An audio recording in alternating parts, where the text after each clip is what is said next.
everybody. Thank you, as always, for joining.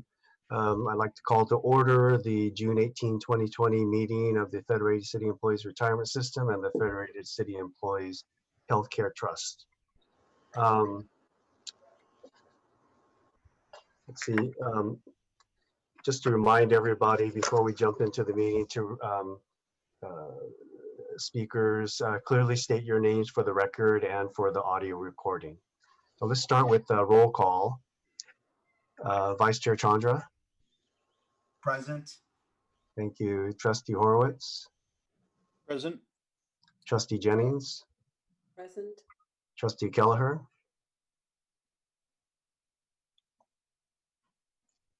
Oh, Trustee Kelleher, I know you're there, but I saw him come in.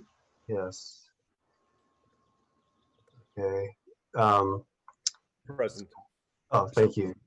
Thank you very much. Trustee Orr, not here yet, and Trustee Sun. Yeah.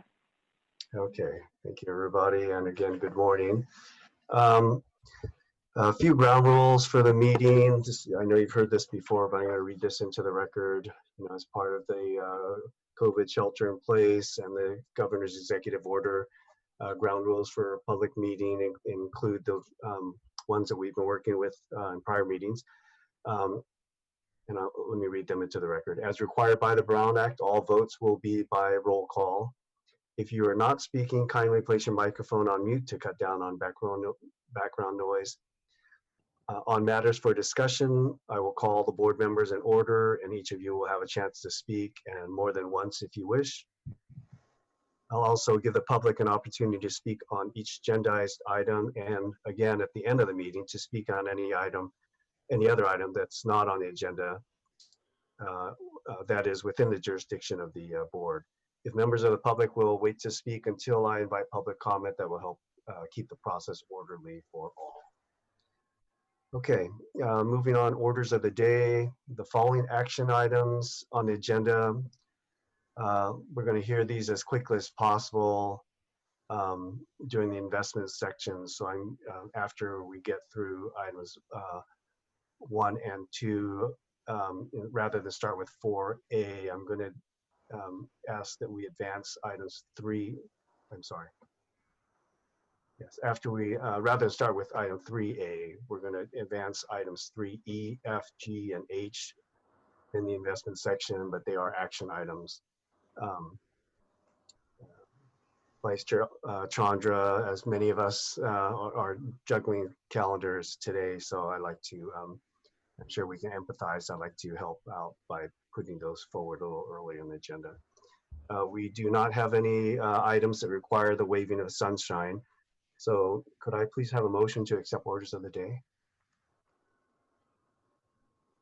So moved. Seconded. So that's a motion by Vice Chair Chandra and a second by Trustee Horowitz. I'm going to do a roll call vote. Vice Chair Chandra? Aye. Trustee Horowitz? Aye. Trustee Jennings? Aye. Trustee Kelleher? Aye. Trustee Sun? Aye. Thank you. And myself also voting aye, so that motion carries 6-0. And next, let's proceed with the consent calendar. So the consent calendar, oh, I'm sorry, Mr. Pena, you're on mute.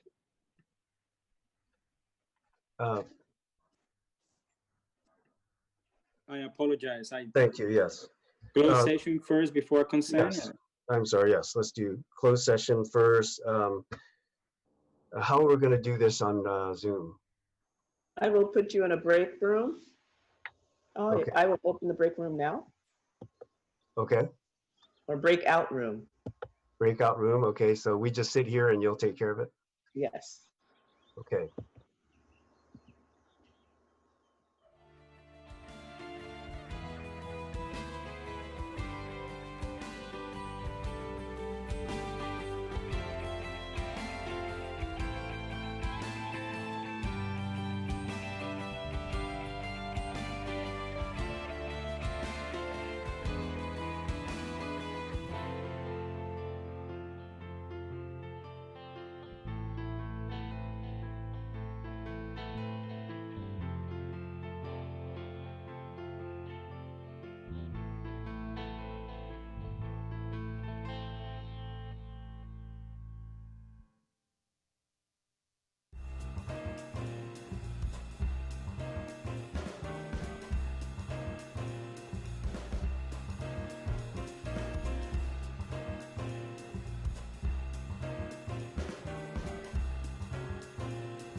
Council, what, please help me again. What's the verb at this point? We're reconvening an open session. Thank you very much. Okay, we are reconvening open session. There are no reportable actions out of closed session. Let's proceed to the consent calendar. Consent calendar this month includes approval of service retirements, approval of deferred vested, approval of board minutes, approval of return of contributions, acceptance of communication information reports, approval of travel conference attendance. Are there any items to pull from consent? Chair, may I request to pull 1.1A? This is Barbara, Thank Deputy. you, Barbara. 1.1A, Carolina Bermillo. Any other items to be pulled from consent? Mr. Chair, maybe 1.1B as well. 1.1B, okay, very good. I have a question on 1.5C. 1.5B. C as cat. C, okay, I'm sorry. Thank you. Thank you very much. Okay. Let's see. So at this point, Roberto, do we go to Barbara on 1.1A? Sure, you can take those in order, Okay. A, B, and then we go to 1.5C. Yes. Thank you. Thank you. Okay. Barbara, please. Thank you, Chair. Yeah, Yes. just wanted to say a few words about Carol Berlow. She's retiring on September 10th, 2020, at which time she will have served 30 years with the city. And she worked for many years at the Office of Retirement Services as the health analyst. She worked actually in retirement services for 16 years. She started in May 2001 as an accounting tech and balancing retiree payroll. And then she went in our benefits group as the health analyst in October 2003. And she served our retirees with all things medical, dental, and insurance related. She did leave our offices in March 2017 to join the HR group, also in an insurance capacity. And she did serve our retirees extremely well, and her retirement from the city service after 30 years is very well deserved. Thank you, Barbara. I just want to echo those words. Carol was a fantastic employee of the retirement office. She did work on various positions at the office, but I've been at the office for 7 years. Since I got there, she was in charge of the healthcare for retirees, and I got to tell you, she did an outstanding job working the healthcare process for the retirees. She was a one-person group, and it's a very challenging work, and she was just fantastic. And she left, and boy, we miss her greatly. And she went to work for HR in a somewhat similar capacity. And so we wanted today, this morning, to recognize her work at the city level, but more specifically at the Office of Retirement Services, and to let her know that she will be missed, and to let her know that we will miss her greatly. And I also wanted to take this opportunity to wish her husband, who is actually retiring, as you can see, is 1.1B. He is retiring 3 months before she is, and to wish David and both of them a long and healthy retirement. I don't know if you know this, but maybe you can remind me, Barbara. They drive every morning from where, Barbara? Tracy. Tracy, I do, yes. Tracy, yes. They drive every morning from Tracy. That's a long commute to the city. So again, I wish with them both the best and a very long and healthy retirement. And thank you much for the years of service to the city, and in particular to Carol for the years of service, not just at the city, but the Office of Retirement Services. Thank you, Mr. Chair. Yes, I'm glad both of you pulled those items off of consent and spoke to them. I also had a chance to work with Carol on a number of occasions. And yeah, she's just a great employee and just a wonderful person. I'm very happy for her and David and all their families and loved ones. They'll be able to now enjoy their hard-earned retirement. I just hope Carol doesn't make David drive her every morning from Tracy after he retires. Did you hear Oh, me, that's okay. Carol? Okay, thank you again for that. And that's next 1.5C, the status of federated disabilities for the period July 1, 2019 to September 30, 2019. Trustee San? Well, I just have a question because I noticed this information is rather kind of delayed because we are well into 2020, and then we're looking at the status report for the Q3 of 2019. I'm not so sure why is that. It's always a delay, and also notice the length of the backlog on the disability statistics. So I just want to point it out. And I wonder if the administration is doing something to try to move forward with those backlog. Is there any solution to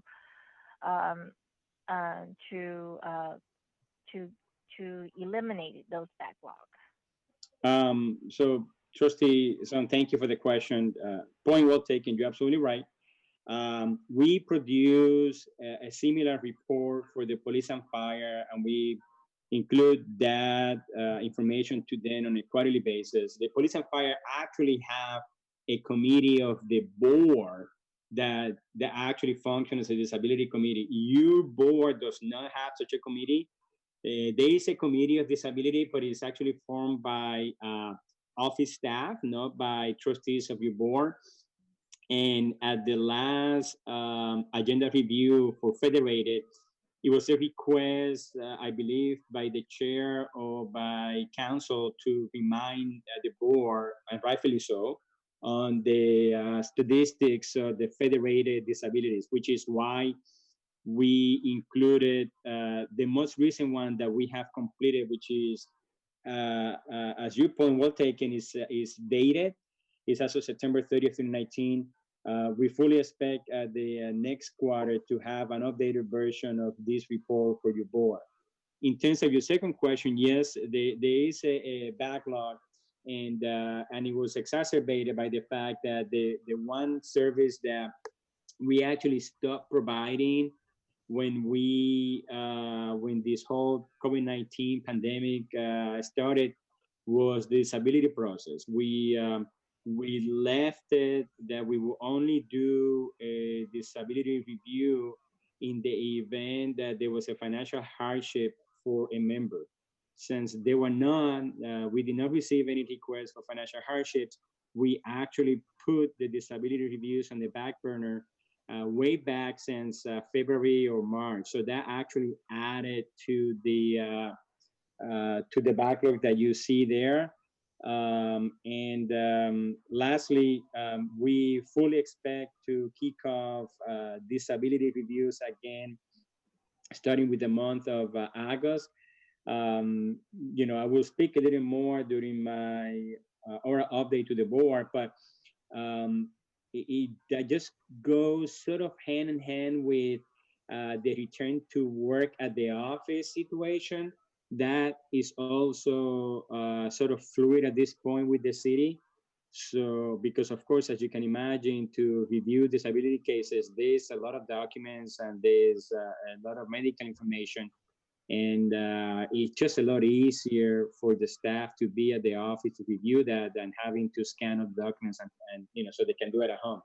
But in any case, if the situation is that we will remain working remotely for a longer term, then we will certainly kick off that approach of scanning all the documents so that staff can not only review it from home, but also we can make it available to our medical advisor and counsel for the review, obviously through email. So that's the sort of short explanation to your questions, but you're right, it's a dated disability summary, and we are going to be updating it for the next quarter. Okay, any follow-up questions, discussion on 15C? Okay, hearing none, could I please have a motion and a second to approve the consent calendar? The motion by trustee Kelleher. Thank you. I second it. Trustee Orr?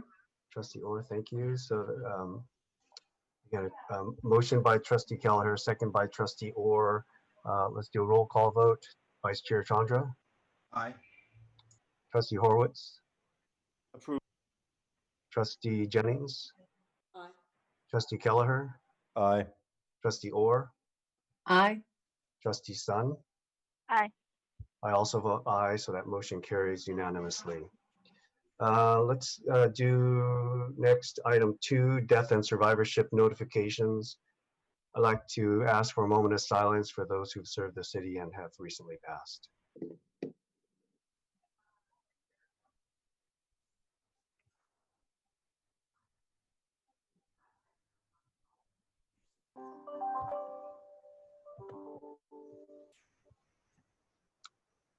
Okay, thank you, everyone. Linda, is this the time to take care of an administrative matter? Yes, please. There's a Luther Yost in the waiting room. Do we know if he is with the consultant team or a public member? Could we note for everyone that there was a Zoom bomb on the police and fire meeting? So we want to check these kinds of things before we proceed. Is anyone familiar with Mr. Yost? It's Luther, Y-O-S-T. He's not part of Makita. Okay, thank you. Linda, do you need anything else from us, or you deal with that offline from this Yes, meeting? we'll deal with that offline. Thank you. Okay. Linda, you should, if nobody responds, it's a public meeting, we're gonna have to allow him to join. Okay, All right. thank you. Okay. Thank you for all of that, everybody. All right, next for orders of the day, we're going to move to item 3E, discussion and action on 2021 private markets pacing plan by staff. Thank you, Mr. Chairman. Again, this was another item that was extensively discussed at the investment committee meeting on May 26th, but it does require the approval of the full board.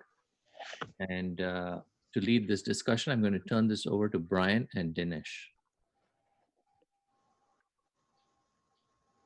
Good morning. I would like to share my screen, but it appears that I have not been entitled to do so. You can now. There we go.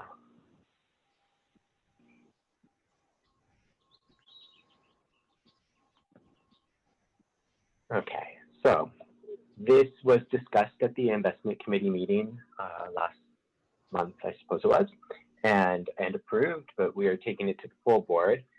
The purpose of the pacing plan is to approve target commitment levels for each of the private market sub-asset classes over the next fiscal year. That is the amount that staff attempts to deploy in new commitments to private markets asset classes in order to get as close as possible to our target NAVs that are established within the asset allocation. It's full of estimates, which is why we redo this number every year. And because it's such a sort of simple mathematical process to establish these numbers, we like to report it in the context of what the plan was last year, how we executed that plan, and then how the current situation influences how we're thinking about deployment going forward over the next year. So we'll touch on each of these points generally.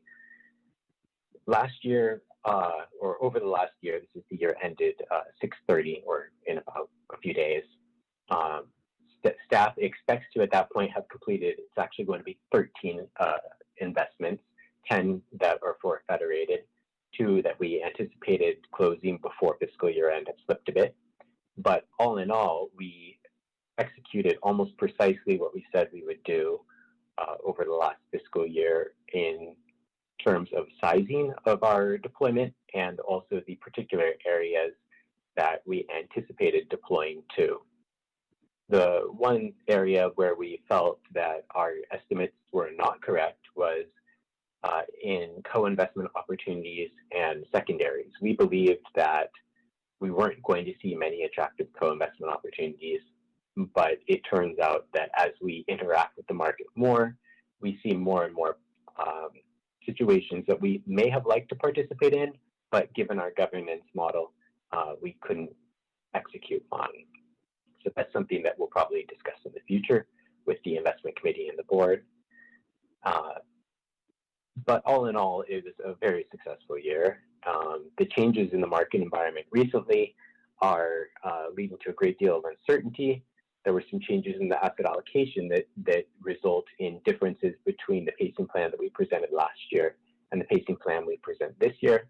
But when you consider all of those changes, we're actually very well positioned, I believe, going forward. I'm going to hand it over to Dinesh to talk about these things in more detail. Thanks, Brian. So first I'll jump to slide 4. And on the left-hand side of the page, it has the Federated expected commitments that are expected to be completed through the end of the fiscal year. As Brian mentioned, it's possible it ends up being slightly less than this. Moving to the next slide. This slide shows some key takeaways about the changing market environment. The main thing to note here is that there are impacts to our portfolio, but it's still too early to understand the real impact from that.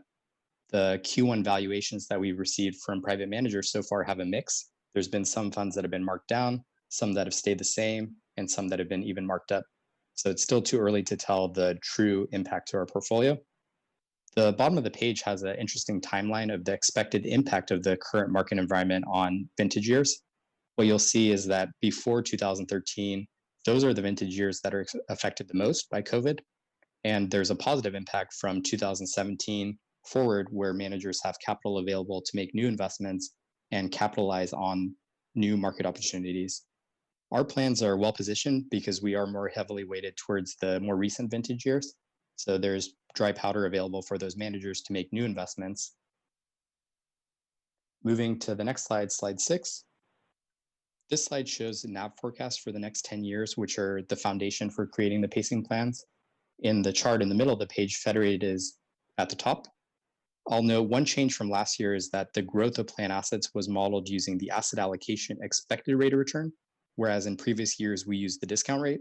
We feel this is more appropriate to use since the current asset allocation does have a higher expected return than the discount rate. The differences that you see between the projections that were made last year and this year are fairly minimal. In the earlier years, they're slightly less, but in the later years, they're slightly more, but reasonably in line. If we move to the next slide, slide 7, it has some more color on the year-over-year changes. The key takeaway here is that the private market's target allocation in dollar terms is now 18% less than what was forecast last year. And this is primarily due to the asset allocation changes, which reduced private markets, and also somewhat due to the planned NAV being lower than expected in the earlier years. Now, if we jump to slide 9, this chart looks a little bit intimidating, but it's actually quite simple, and I'll try to explain it. So what we have here is a graphical representation of our expected private markets allocation over the next 10 years compared to the allocation that we would need to be at target weightings. So the dark shading shows the expected allocation with the percentages shown in black text, and the target allocations of where we need to be at target are the lighter shading to the right of each of the dark colors for each year. The values grow over time because we do expect plan assets to increase into the future. And then just to show an example of a specific asset class, if you look at the dark gray shading towards the middle of the page, which is private real assets, that currently has a 1.1% allocation relative to a 3% target. But you'll see over time that based on new commitments and the life cycle of funds, we eventually get to 3% starting in June of 2027 and forward. Next, I'll move to slide 12. This slide shows the expected liquidity profile of private markets. This is something that's important to consider since private markets are liquid with uncertain timing of cash flows. Currently, since we're still building up the program, we're expecting to make more contributions into the private markets program than distributions that we take out. In our case, the contributions are coming from the Russell 3000 proxy, which is keeping us at target weight. But over the next 2 years or so, the plan is going to be more mature and become self-funding, where the contributions will start to pay for, or the distributions will start to pay for contributions. The next slide is the slide that we're actually looking for approval on today. This slide shows the output of the pacing plan and expected annual commitments going forward. This includes the output of modeling done by Makita, Neuberger, Berman, and staff. The column highlighted in yellow is what we're looking for approval today. And I do have one more slide that I want to cover before we come back to this for approval. So we can move to the next slide.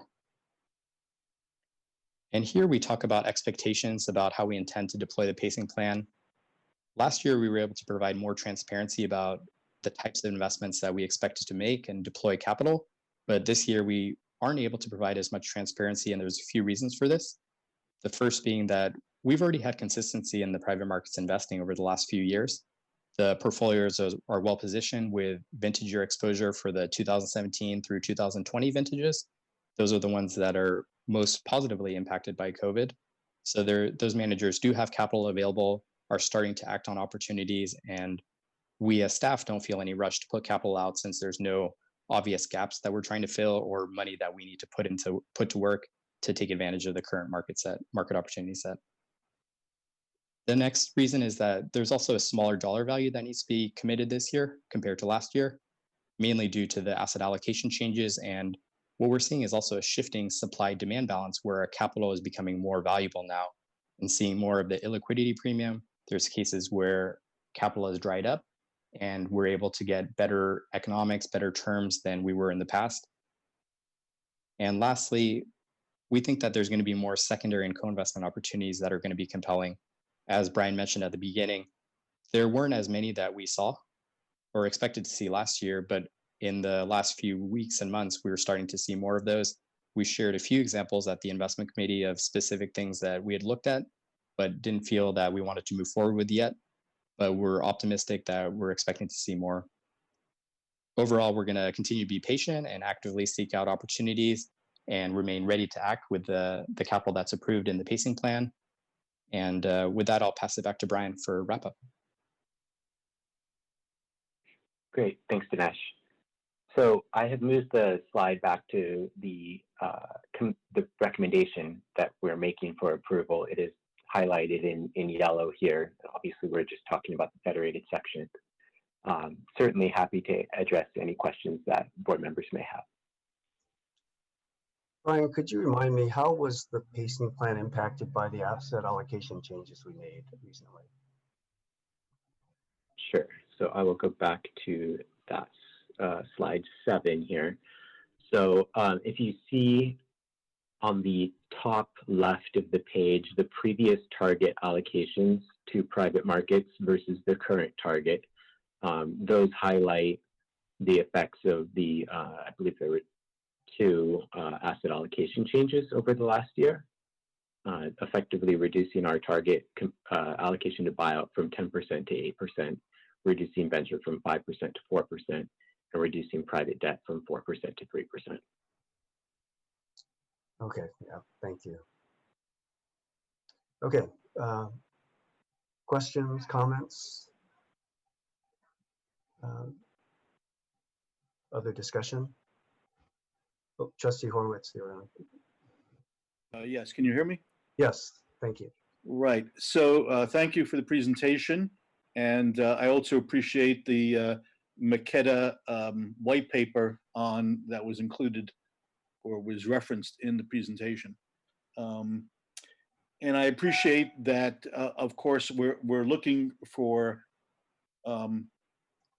good deals in our private markets program, but I wonder to what effect we are specifically including as part of the pacing program a consideration of valuations. I have reviewed papers that have analyzed the buyout market that presented that they were very profitable when companies could be acquired at 6 or 7 times EBITDA, and then as valuations grew to maybe 10 or 12 EBITDA, the outsized returns dried up. So, can the pacing plan be skewed to take advantage of low valuations and to avoid years of high valuations because they are cyclical?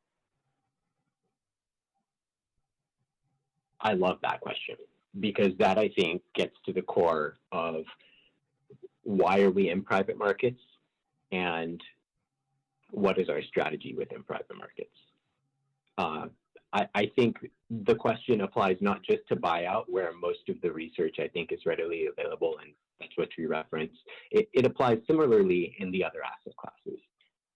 So first, maybe, what are our expectations for private markets versus public markets, which is really the alternative.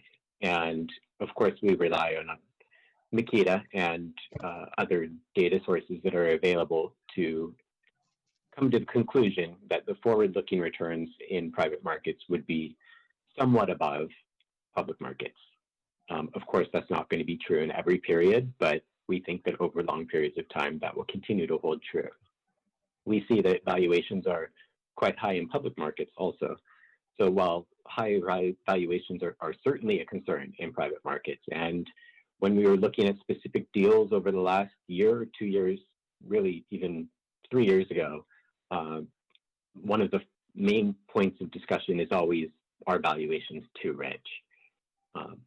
What that speaks to, though, is also how difficult it is to time these markets. It's difficult, if not impossible, to time public markets, and that's even more true in private markets.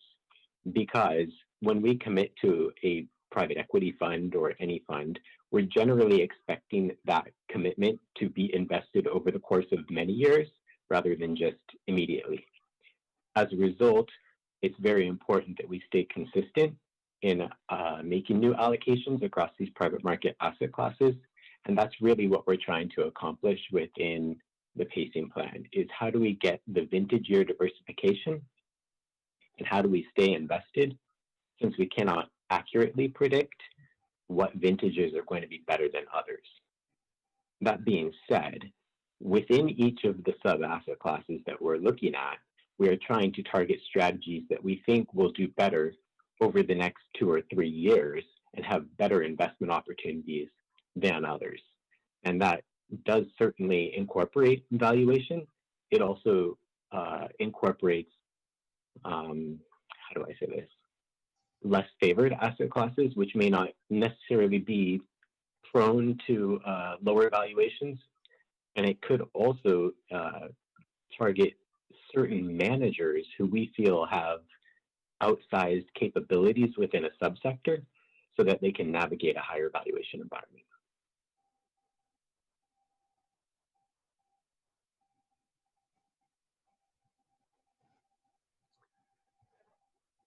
You follow up on that? Any other questions or comments on this item? Okay, could I please have a motion and a second to approve the 2021 Private Markets Pacing Plan? This is Vice Chair Chandra, and I will make a motion to approve the pacing plan. Thank you. Thank you very much. Hi, this is Trustee Orr. I second it. Trustee Orr, thank you very much. Any other discussion? Any public discussion? Okay, let's do the roll call vote. Vice Chair Chandra? Aye. Trustee Horowitz? I would like to. Oh, I'm sorry, you're on mute. I would like to abstain on this question. Okay. Trustee Jennings, Aye. Trustee Kelleher, Aye. Trustee Orr, Aye. Trustee Sun. Aye. I also vote aye. That motion carries 6-0 with Trustee Horowitz abstaining. Okay, next is item 3F, discussion and action to authorize secretary to negotiate and enter into an agreement with Alborn America LLC commencing July 1, 2020. Thank you, Mr. Chairman. And Yes. to lead the discussion on this item, I'm actually going to turn this over to Officer Jay Kwan.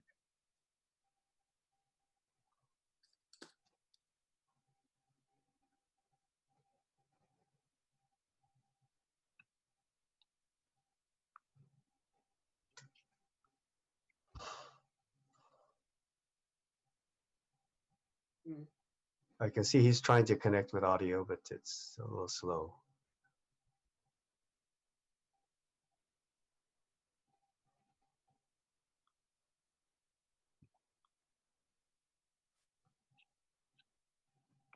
Hello. Good morning, Jay. Hi there. Sorry about that. No problem. Pressed the wrong button. I'll be brief on the item. You have the memo. So let's see. At the May Investment Committee meeting last month, the most recent meeting, we spoke about the absolute return allocation, and we included as well some history about the structure of the allocation, and we talked about plans for the allocation going forward.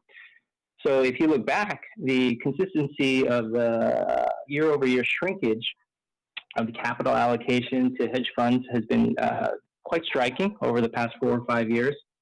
And looking forward, you'll remember, hopefully, that the most recent strategic asset allocation target for absolute return is now 3%. And that's coming from a place where, in not too far gone history, the allocation to hedge funds has been, high teens, almost 20%. It's a large shrinkage in the program over time. As well, the memo notes that through that period of both building and shrinking the hedge fund allocation, Alborn has been a great partner in doing all the things that an absolute return consultant you'd expect from that. They had been helping to make recommendations on managers, helping to craft the overall exposure profile, and just doing a lot of the legwork involved in overseeing what I think you'll recognize as a very diverse range of strategies. So now at 3% of plan, the absolute return program is at a point where we frankly don't need a lot of those things anymore. So the plan actually calls for just holding maybe a small handful of funds going forward. And if we look forward just a couple of months, we may hold as few as 2 or even just 1 fund in about a year. So it's very unlikely that we'll reverse course and be making any recommendations to add a new hedge fund. And we've already crafted this kind of glide path to get to 3% of plan. So this new contract for Alborn then tries to adjust the forward-looking service level to match our plan's lower utilization of hedge funds. So under this new agreement, Alborn will continue to provide their investment and operational due diligence on the strategies that we hold, and that's it. So they won't be making any recommendations on new strategies. They won't be recommending that we redeem from the small handful of strategies that we'll be holding. The reporting will just be one of many inputs into our due diligence process. So supplementing our own monitoring and re-underwriting of the strategies. So just to be very explicit, for example, for a given fund, we have access to the fund's exposures and risk analysis and performance reporting. And just as part of our process, we have periodic calls with the fund to talk about all of these topics, right? And for most funds, Allborn has access to a similar set of data, and they use that data to write their own due diligence reports. So it's access to these reports for the funds that we hold. That's what we're purchasing from Allborn in our new contract. And just again to reiterate, that reporting doesn't replace or take precedence over our own staff due diligence. It's just one of many inputs into the formation of our due diligence opinion. And that's important because Allborn in this new contract will not be operating under the same standard of care. So they won't be making any recommendations, and they're just providing the information, just the data. So in terms of numbers, moving to this lower level of service will result in some fairly significant cost savings. So Federated has been paying $20,000 a month or $240,000 annually. So this new contract will be just 1/4 of the cost, so $5,000 a month. So $60,000 annually, and Federated will be saving $180,000. So we've a year. We penciled in an 18-month term on the contract, but we retained the right to terminate with just 7 days notice. So it's basically a month-to-month contract. It's billed monthly. And this option is important because we talked about how the absolute return allocation is shrinking and changing over time. So maybe at some point next year we find that we're fine to just cover the 1 or 2 funds that we have at the staff level without Allborn. And if we need to restructure the contract, then we retain that option. So in summary, the absolute return allocation is changing, it's shrinking, and our support requirements for that shrinking allocation are also changing. Allborn is going to go from being a absolute return consultant to simply providing reports on our existing funds at a lower standard of care. So this change, this lower level of service, will result in some fairly significant cost savings. I'll open it up to any questions. Thank you, Jay, for that explanation. My question is a simple one, really. It's about procurement policy. I know this is a very small amount, and we're seeing the need for this service is diminishing. But I also noticed that we've been with Allborn since 2012, even though this is a small amount and the term is indefinite. Is there no policy that says we need to have done some kind of a competitive process for this smaller amount? We did do an absolute return consultant RFP. I think it was 2016, where we had a number of candidates, and including Allborn, obviously. And Allborn was selected at that time to be retained as the absolute return consultant. Here in this case, there's no RFP, but I don't think this qualifies as a requirement. Again, going forward, they won't be serving as a consultant. They'll be serving as just an information provider. I hesitate to kind of caricature the example as something like a news service, but we have other information providers like eVestment or other folks that provide macroeconomic research, almost like subscribing to a newspaper, but obviously a little bit more detailed. No, thank you. Much less concerned knowing they went through a process in 2016. Thank you. Right. Any other questions for Jay? Can I make a comment? Yes, please, Trustee San. So I just want to throw a question at the staff. Since we are decreasing our investment in absolute return strategy, hedge fund strategy, to just 3% of the portfolio, I'm just wondering, is it an option to eliminate the contract with Auburn, even though we're the contract amount considering without comparing with the previous contract amount is only a quarter of the size. You know, we have a pretty good staff in the retirement service, and then the staff is doing its own due diligence. Can we survive with the staff diligence? I know in the later part of the discussion, we'll be retaining services from both Makita and Naveris. Can services from these companies be leveraged to provide additional resource in this investment class? So I just want to show the option out there, and then hope to hear some feedback from the staff. Sure, I can address that.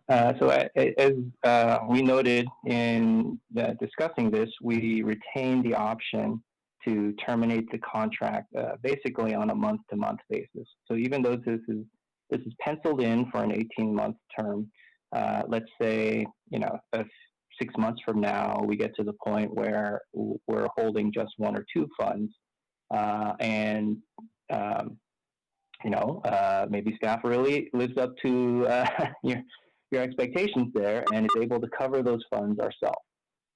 Then we have the option at that point to say, okay, you know, even at this reduced cost, we feel that we're able to cover the funds without Allborn's help. We have that option at that point to terminate the contract. So essentially what negotiating this current contract does now, it's a little bit of a safety net in the sense that, you know, again, the program is shrinking.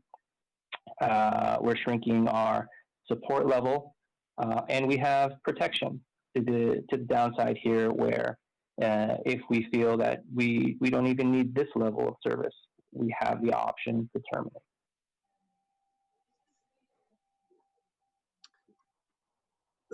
Jay, I think part of Trustee Sun's question was, I know you said if once you get down to one or two, staff could take over, but I think she's asking why not now? Is that right, Trustee Sun? Yes. Yeah, I think that's certainly a good point. But from an oversight perspective, I think, well, not that there's any risk of this, but I think you always want to make sure that your coverage of the underlying fund is going to survive some other event, right? So another event could be, say, staff leaving. So in the event that staff departs and you've already gotten rid of your absolute return consultant, you're forced to kind of at that point scramble for ongoing IDD, ODD coverage of your existing investment. So again, this, you know, retaining Allborn at this level gives the oversight body, basically you as the board, some assurance that should one level of the structure, oversight structure, namely staff, you know, so should something happen there, you still have this base level of coverage. And again, this gives you that protection until, say, maybe a few months from now, where maybe things stabilize with the program. We're executing on that kind of shrinkage as planned, and you feel like, well, okay, we don't need Allborn. That's fine. Again, you have that option to eliminate. Just want to follow up on that comment. I do see your point on having the backup or having outbreak in when if we have decreasing in staff or, you know, shortfall in staffing. But on the other hand, I want to say we actually have a pretty substantial investment team within the retirement services. For a portfolio about under $6 billion, I believe our investment team is bigger than some other retirement funds. You know, I'm not saying we have more or less, but I think if with that kind of staff, I am hopeful that the staff can sufficiently back up each other, so that we will, in the event of a short staffing shortage situation, we will be able to provide sufficient coverage instead of scrambling for getting the work done. Mr. Chair, can I also add something? Yes, and I think Trustee Sun raises a fair question, and it's something that we've deliberated quite extensively internally about the need to keep Alborn even at this diminished level. And I would only add to what Mr. Kwan said, that we are in the midst of market turmoil and very fast-moving markets. And hedge funds tend to be very specialized, complicated strategies. And we do have a big, robust team of CFAs and staff with a lot of experience. But we just felt that it was prudent for the sake of the safety of the plan that we do continue with Alborn on a month-to-month basis until we have greater clarity on the types of strategies that are going to be populated, that the hedge fund bucket is going to be populated with. And for that reason, we thought that it is useful to retain the expertise of Alborn. And Alborn has some specialized knowledge in this particular asset class that our general investment consultant does not have. And this is not to diminish Makita or Veris's expertise in the field, but Alborn does focus on hedge funds extensively. And that's the reason we made the decision. And we are, of course, we took into consideration the costs. And I think we have negotiated a pretty good contract, thanks to Jay Kwan, in terms of getting the services that we need from Alborn at a much more diminished rate. And it would be my recommendation to keep Alborn on a month-to-month basis until we have further clarity on the markets, on the types of strategies that are going to be retained. As Jay mentioned, we are in the process of liquidating several of our strategies as well. And we are looking for certain types of specialized strategies. And it is my belief that this particular asset class does provide, it is in the low beta bucket, can provide some cushion to the plan. And there are certain types of strategies, such as risk premium strategies out there that are lower fees and that can also actually be very effective for the plan. And that's the reason why we are keeping and recommending keeping Alborn, at least for the near future. And Trustee Sun, did I miss you earlier? Did you have a question or comment? No, I don't have any question. I do see the points that the CIO has presented. I cannot say I disagree with that. I do see their points. Thank you for that, for the further clarification. Yes.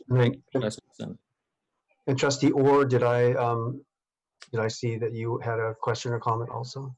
I just had a comment, which I think the CIO Palani pretty much echoed. You know, this is such a volatile and uncertain time. It's much more complex than anything we've ever seen, that it does make sense, at least in my mind, to have the additional support from Alborn. I think there's some maybe framing, or maybe we could be a little bit too literal, and Jay, maybe you could comment. You know, we're using Alborn as a data provider on the existing stable of managers that we have. But I'm assuming, please clarify, we're also using the broader data set to really keep better perspective or insight into the asset class as a whole. Is that right? Yeah, that's certainly true.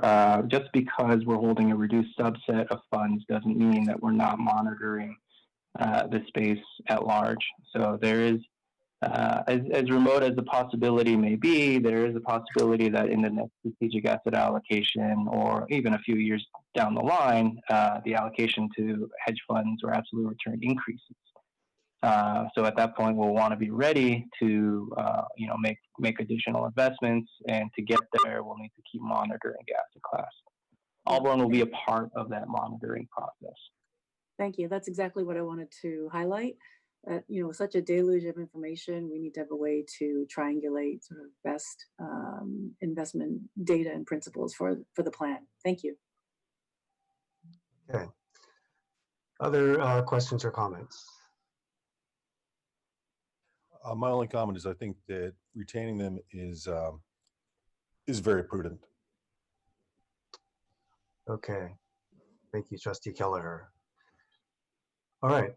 Well, with that, could I please have a motion and a second to authorize the secretary to negotiate and enter into agreement with Alborn America commencing July 1, 2020?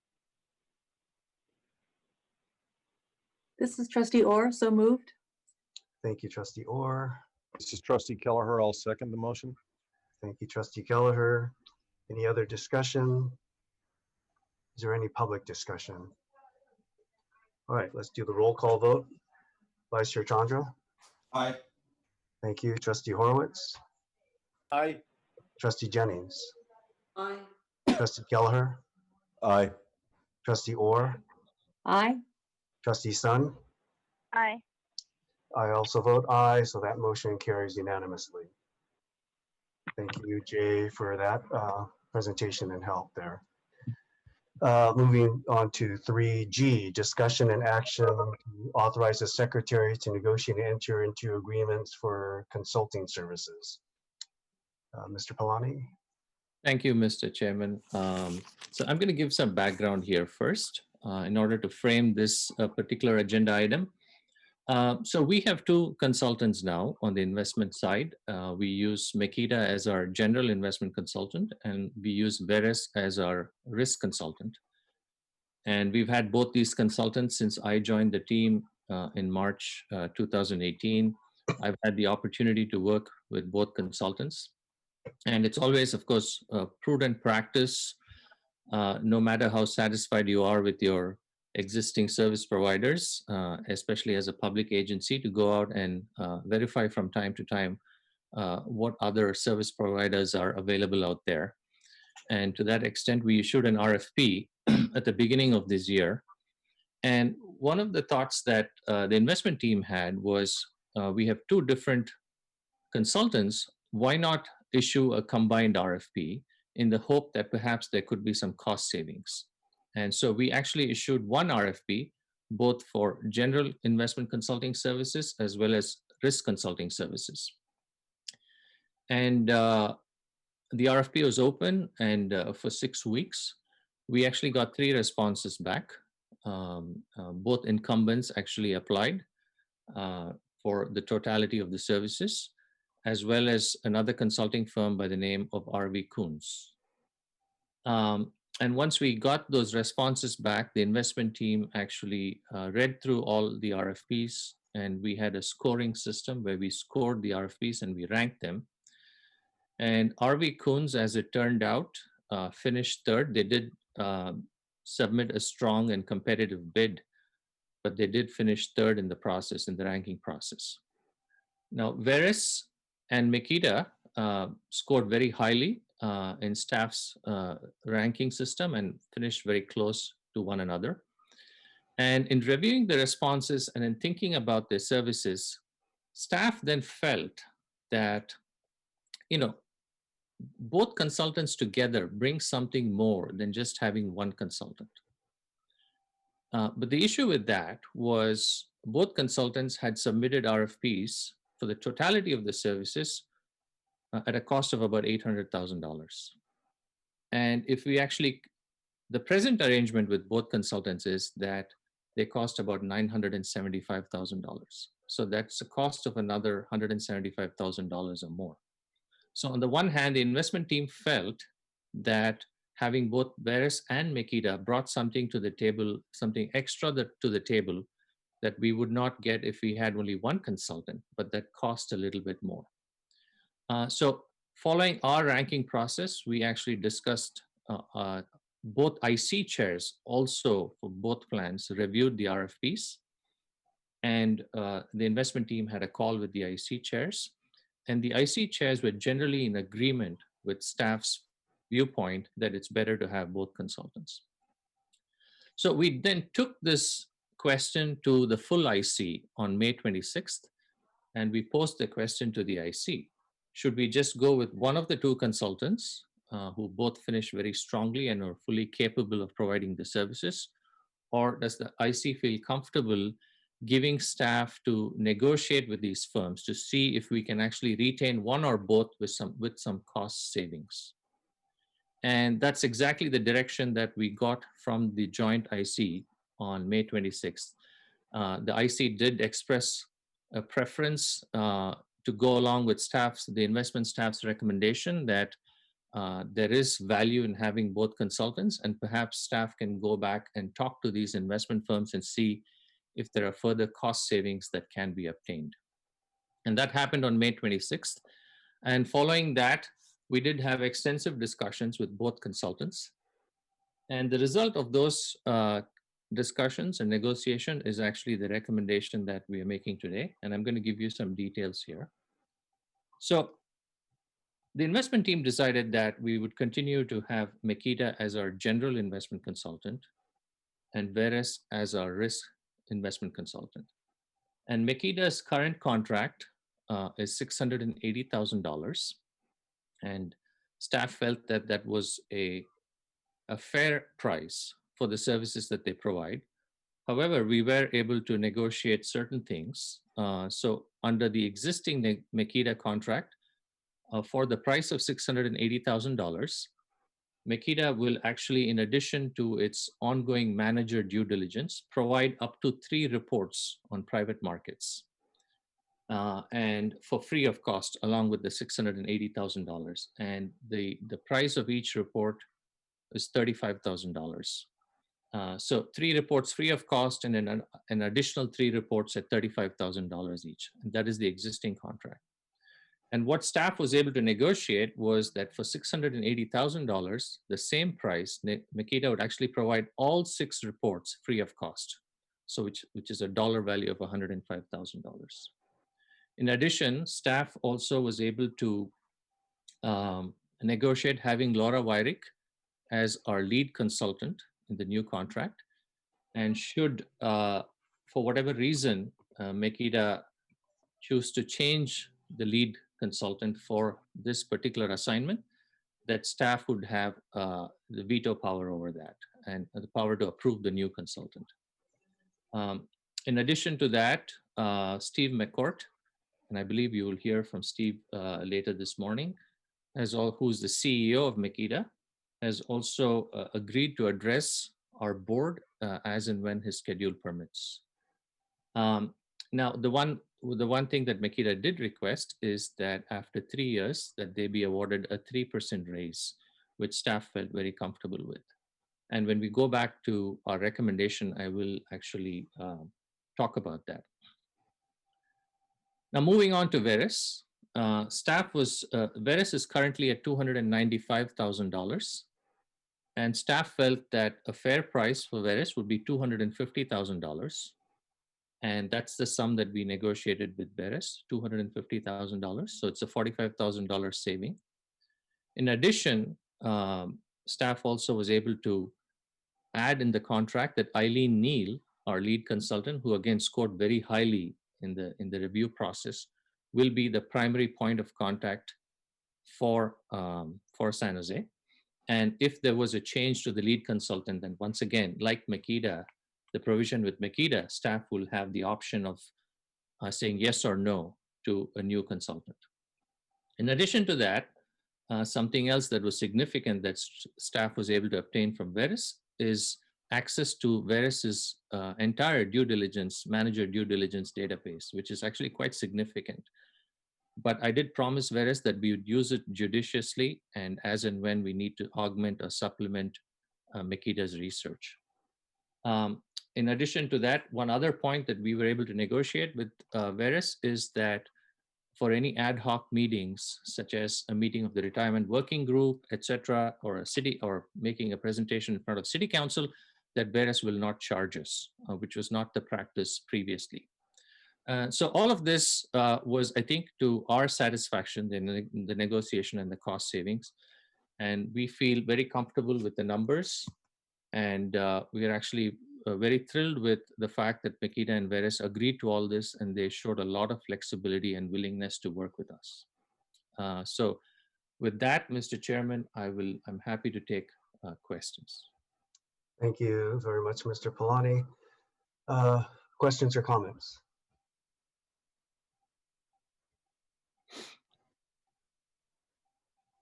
I have two questions. Yes. I trust that staff has worked diligently to negotiate very good pricing for these consulting services. But I must confess that I, as a trustee, I have no idea whether or not these are reasonable numbers. I've never gone out to price these type of services. So what I am wondering is, are there any metrics available in the industry about what are typical fees for not only these, but all the other consulting services we contract for? Investment advisory, risk advisory, legal advisory, audit, etc. Yeah, that's a great question, Trustee Horowitz. I'm sure there are numbers out there in terms of what consultants actually charge. Point to keep in mind is that two things. One is that part of the RFP process was just to solicit that, is to go out and seek services and find out who is willing to work with San Jose. And as it turned out, in addition to the two incumbents, we only got one other bid, right? And in the initial stage, we did see, we did get about 9 downloads of the RFP. But as it turned out, for whatever reason, and I believe this was raised by one of the trustees at the IC meeting, and staff is actually going to seek some feedback from other consultants over time as to why more consultants did not find it very attractive to apply for to be consultants at San Jose. So part of the answer here is really that we have to go out and seek services at a certain price, and this is the price that we got back. The other is it's very difficult to do an apples to apples comparison with other pension plans, even if we do get those numbers, of the simple reason that each pension plan is very unique.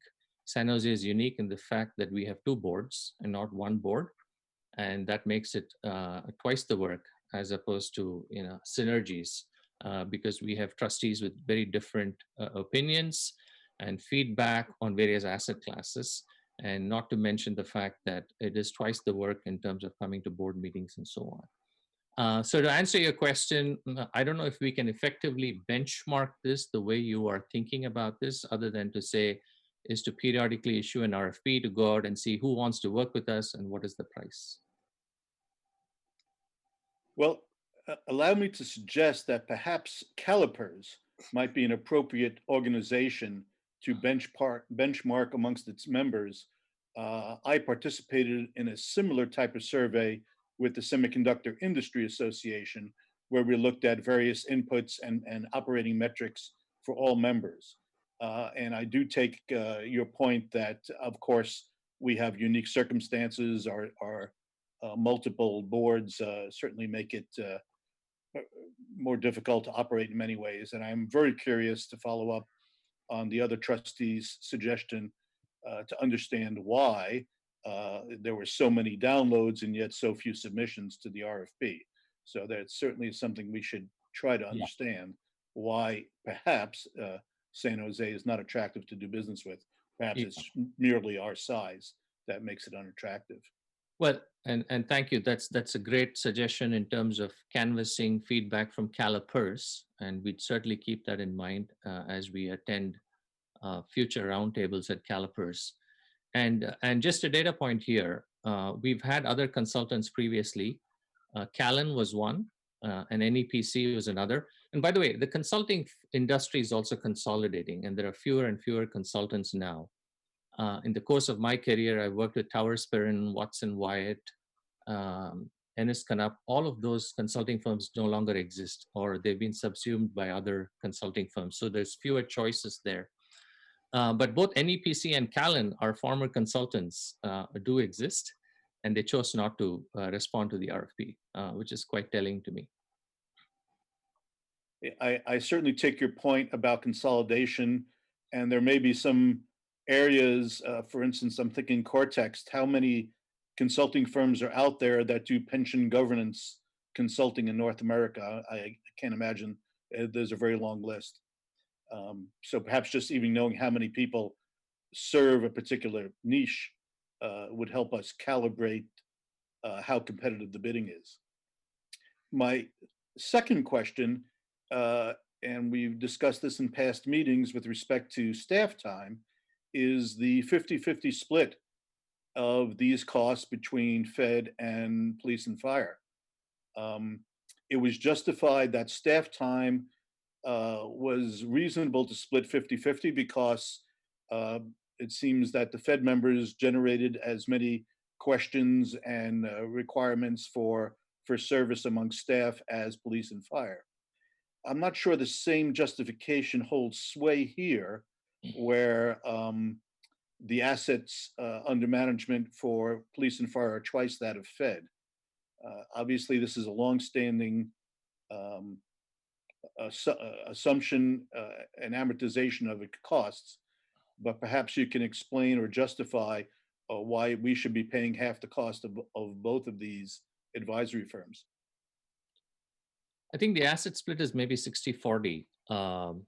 But having said that, and I'm sure Makita and Veris can talk about this if given a chance, I would very much doubt that they're spending any less time on one plan versus the other, just given the, regardless of the differences in the dollar amount, just given that the amount of work that's required in terms of manager due diligence and the asset classes and the complexity. And so when we typically do a manager recommendation, except for one sub-asset class, pretty much we make those recommendations to both plans. And it's just a matter of sizing then when we do the work, what goes into the police and fire plan versus the federated plan. And so I don't think that the amount of work is any different. Then the final recommendation is just a dollar sizing based on the size of the plan. Having said that, I will I'll put Mr. Pena and maybe Mr. Kumar or any of the investment team on spot here just to clarify on history here.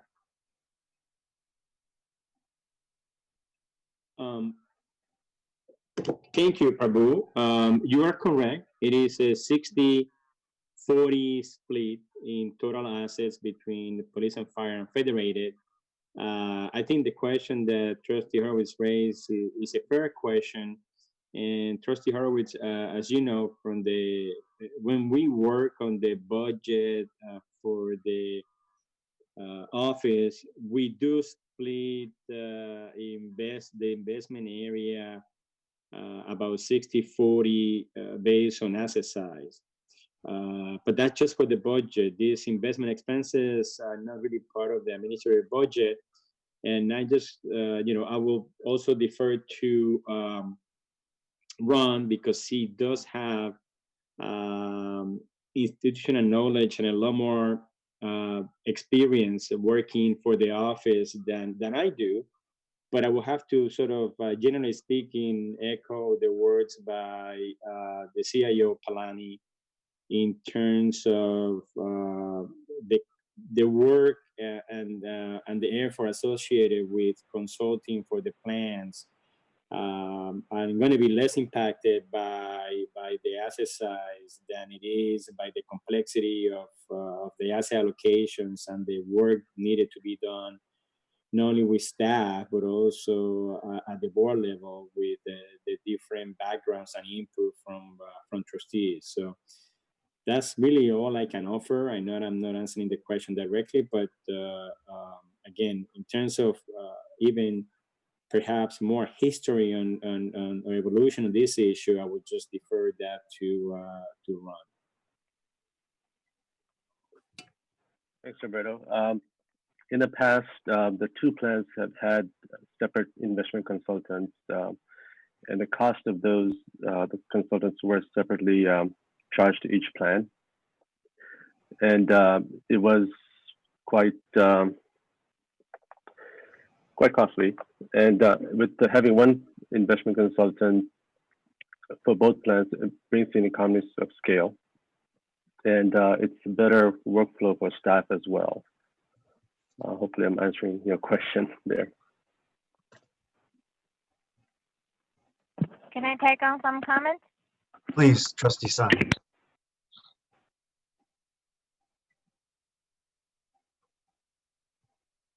Hello? Trustee Sun? Oh, I think we lost her just now. Any other questions, comments?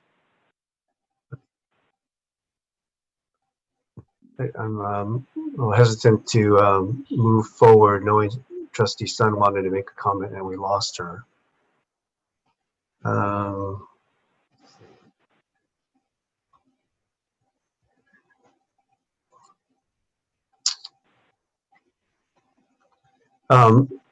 Maybe I can ask administrative question for Mr. Pena or council. Trustee Sun is coming back in. Okay, thank you.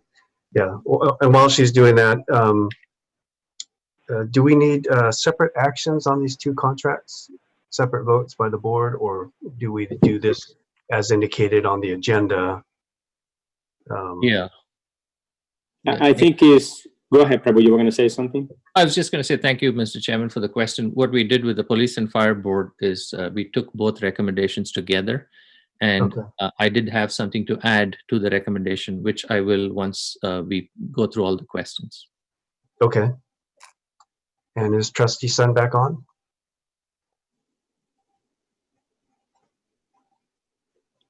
Oh, I see she's connecting to audio now.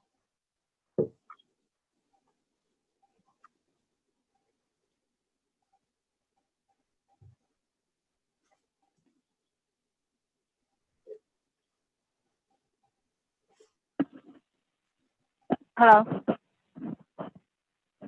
Hello, Trustee Sun.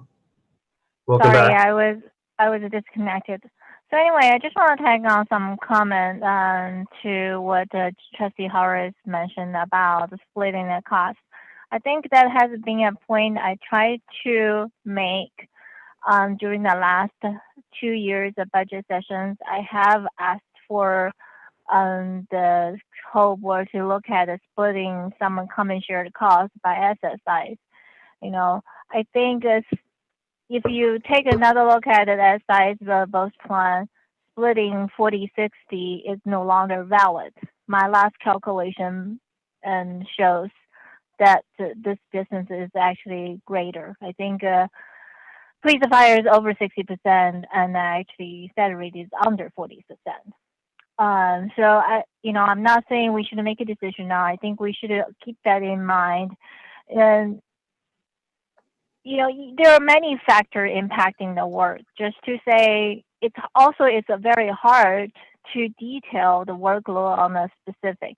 So many, many plans, like aggregate plan, like CalPERS, CalSTRS, you can ask them how they charge each participating plan on their fees. I'm not 100%, but I think fee chart based on asset side is very commonly used and commonly acceptable. So I just want to present that point again. Maybe it's time for us to take a look at all the fee charges allocated to both plans. We probably need to, I want the whole board to consider to allocate the cost by asset size. This is Trustee Kelleher. When I was a consultant with Alan Biller, we typically charged our clients based on the plan's complexity. If they were just going to be investing in, say, index funds, very, very straightforward, plain vanilla type, we would have one type of rate card. But as they started venturing into private equity and much more complicated strategies, we charged based on the complexity. And so I don't know how the two plans stack up relative to one another, but I agree with the Chief Investment Officer's assessment that there probably is about the same amount of work done for both plans. It's not a dollar base. But Prabhu, could you speak to the relative complexity of the two plans? Yes, certainly. Thank you. I think the asset allocation is, I wouldn't say is identical, but it's very similar. And both plans are actually invested in the same asset classes. And I would say that the manager overlap is significant, except for some legacy managers that we may have in one plan versus the other. And we are continuing for one reason or the other. So I would say that we do run fairly complex portfolios, and the complexity is identical across both plans. Thank you. Okay, thank you. Other questions or comments? Yes. Trustee Horowitz again. Yes. Yeah, I would just like to follow up with what Trustee Sun said.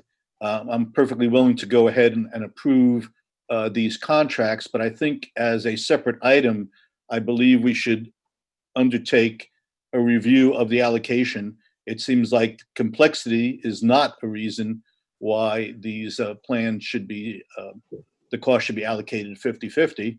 And it's fairly typical to charge on an assets under management basis. So it's not at all clear to me that 50-50 is a fair and reasonable split. I'm sure the folks over at Police and Fire will have 1,000 reasons why it is. But perhaps we can take that up as a separate item, maybe in our future meetings. Okay, yeah. So thank you, Trustee Horowitz. So, Mr. Palani, I am hearing that there are maybe this does require not for today, but some additional discussion. And I'm hearing your comments that perhaps some things are asset based, some things are not asset based, and maybe that we need to draw a distinction between the two, and when things should. When we need to make decisions or the work that you are doing is driven by how much money is in there versus the asset allocation plan, those, if they're both equally complex, those could be at that level 50-50, but digging down below that, what distinction can be drawn, and where is it more appropriate or not appropriate to do the 60-40 versus the 50-50? Yes, certainly, Mr. Chairman, and we can further discuss this along with Mr. Pena, and we certainly follow our masters, and they are our board chairs, and we will certainly take your recommendation. Yeah, okay. Trustee Orr? I was just thinking that maybe I'd like to propose maybe adding this to our strategy meeting, which is September, I believe. Yes. So we could give it the time and attention I think that people are looking for. But for the purposes of this particular agenda item, I'd like to come back to really the gist of it about the recommendation regarding the consultants themselves. Okay. And Mr. Palani, you were going to help me with the language on the motion? Yes, thank you, Mr. Chairman. So what I would recommend the board adopt is in my memorandum to the board dated June 8th, 2020, which is presented as an attachment here. That's recommendation A and B. The only provision that I would add and modify A is that Makita be approved at $680,000 a year, with the added provision of a 3% raise at the end of 3 years. Now, I do want to tell the board that the reason for doing a 3-year contract, it is my intention to, prior to the expiration of the 3-year contract, is to issue another RFP and to see what else is available out there. But Makita did make that request, which we thought was a very fair request. And we did add that to the police and fire recommendation, which that board approved. And I make a similar recommendation here. Okay, thank you. Council?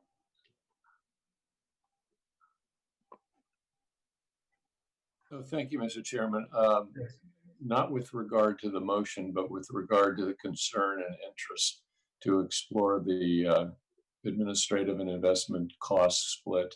I wonder if the board would consider this an appropriate topic to refer to a joint governance committee and let the two governance committees of the boards work through the issue and bring recommendations back to the full boards. Okay. So Trustee, this maybe requires some more discussion. So Trustee Orr Are you okay for now if, in response to your suggestion? Absolutely. We'll take it offline and figure out the best forum. Absolutely. I think Okay. that makes sense. That's a good recommendation. Thank Okay. you, Council. Yeah, thank you. Thank you very much. Okay. Any other comments, questions before we take action?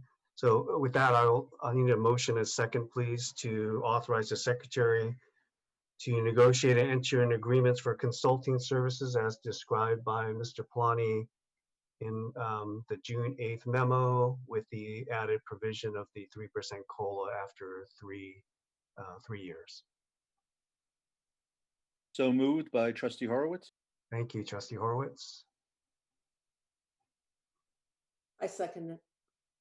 Second from Trustee Jennings. Any other discussion? Any public discussion? Okay, let's do a roll call vote.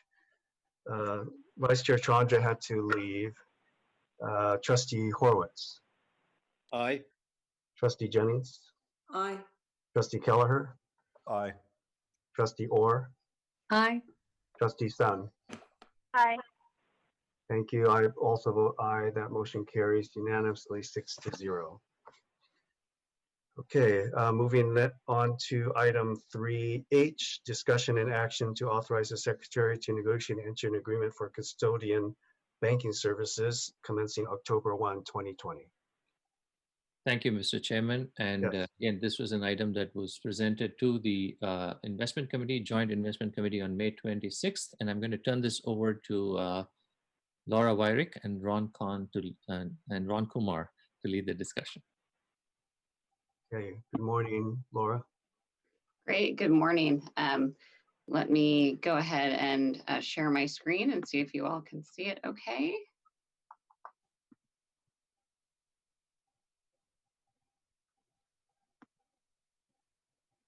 All right, does everyone see the custody search on the screen? Yes. And just to follow up on your last item, thank you very much for the vote of confidence, and we will do our best to continue to serve the city as we have really valued our relationship since 2009. Thank you. Thanks. So in terms of the custody search, this is a topic that we started working with staff on during 2019. We issued an RFP and received 6 responses at the time, and then worked with staff on several rounds of follow-up questions. There's a lot of technical issues with custody services in terms of how they do their calculations, how the accounts will be serviced, what capabilities they have in terms of performance reporting, and ability for staff to get information from the custody bank. Eventually, there was a selection committee formed made up of staff members from the San Jose staff in the investment and accounting groups, and semifinalists were interviewed in December of 2019. We did have folks from Makita's research group who specialize in custody provider research participate in those meetings by phone. And then in early 2020, staff performed on-site meetings with the semifinalists. Ultimately, we arrived at 3 semifinalists, one of whom is the incumbent custody bank, State Street. Also, the other 2 finalists were Northern Trust and BNY Mellon. So I will just succinctly run through this document comparing those 3 firms. In terms of why you'd have a custodian, it's an independent third party that offers a lot of different services. We think it's best practice to have an independent custodian who can calculate performance and your benchmarks and that sort of thing, rather than someone that's either advising you on your assets or managing them as staff is. There's a lot of sort of ancillary services that they provide as well in terms of assistance with benefit payments and that sort of thing. All 3 finalist firms are similar in that they're all very large and have been around for hundreds of years in some form or another. One thing that's unique about BNY Mellon is that their master trust custody location is on the West Coast, which can be useful. A lot of what you're doing with a custody bank is submitting trade requests and that sort of thing. And so having somebody in your time zone looking at that can be helpful. We looked at the tier 1 capital ratio as sort of an indication of solvency. Well capitalized is considered a 6% ratio, and all of these 3 finalists have at least double that. And all three of these firms, as I mentioned, are publicly traded. In terms of firm statistics, you can see that, we want a custody bank that does value its custody business and derives a significant portion of the revenue from that business, because they're likely to pay attention and devote resources to it. You can see the percentage of public fund assets, also clients that are similarly sized to the San Jose Federated plan.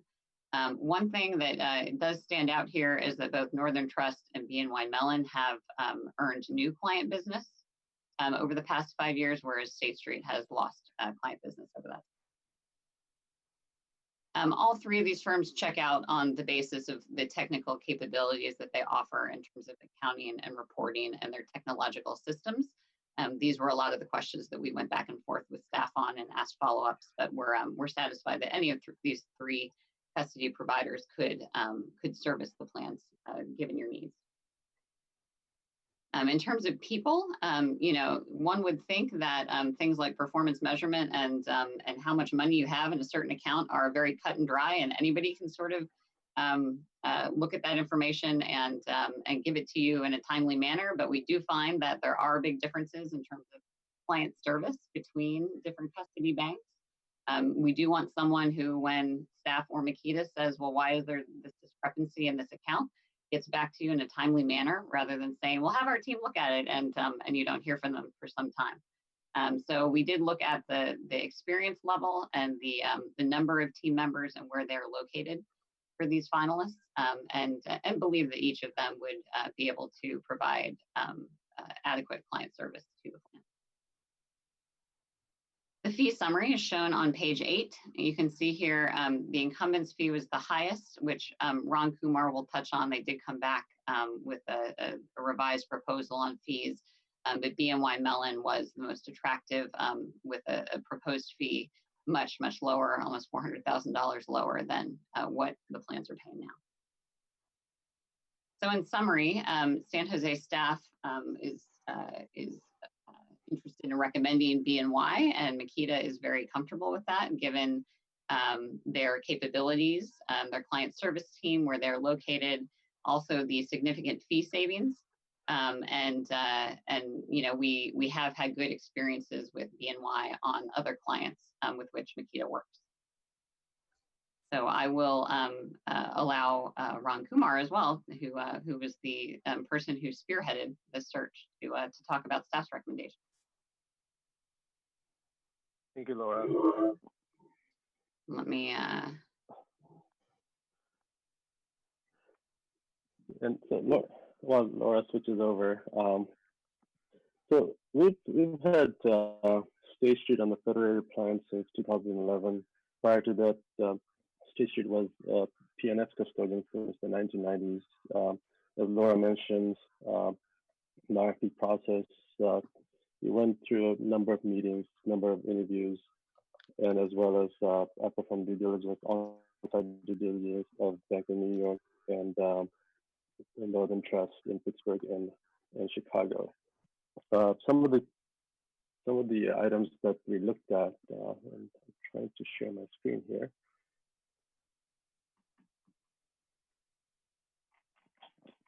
Was the ranking. So we looked at the client service of the three banks, online systems and accounting.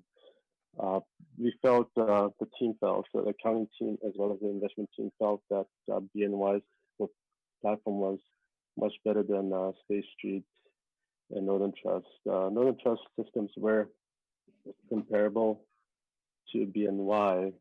However, the accounting and the online systems, we all felt that was better with BNY. With that,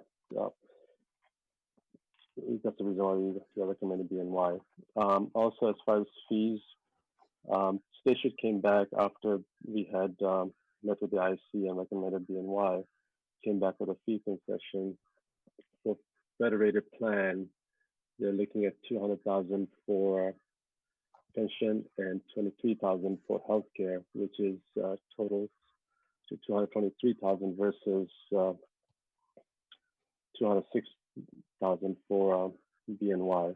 So it's still a little bit, State Street's fees are a little bit higher. And as some of you may know, that we've had a number of issues with State Street in the past regarding the wire transfers and some of the other custodial services. With that, I'll stop for some questions. Okay. Thank you very much, Laura and Ron. Second here. Are there any? I forgot to mention. I've talked to BNY, and they're also going to waive the first 3 months of core fees while we are doing the setup. So that's another savings of about $11,000 per plan. Okay. Does that impact the recommendation that's before the board, Ron? No, it does not. Okay. All right. Questions and comments on 3H? Sure, I have a question. Yes.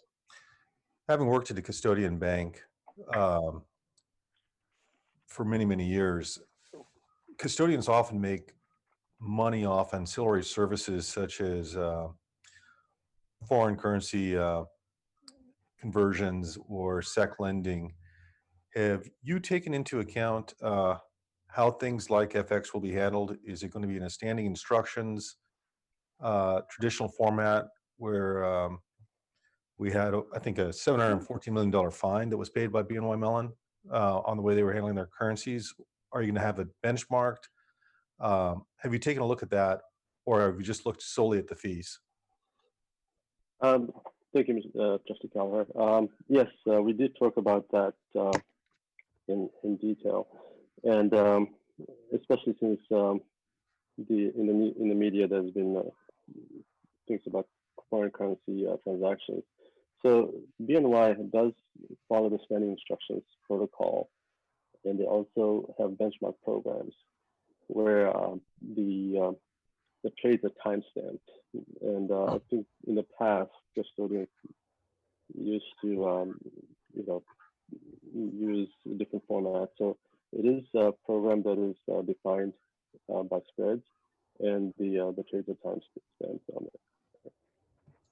Ron, I'm not sure if the microphone you've got is, if you were I'm sorry. moving relative to the microphone. The last few sentences kind of got fuzzy. We couldn't make that out. So the trades are the timestamped, and it is a benchmarking program that they're using based on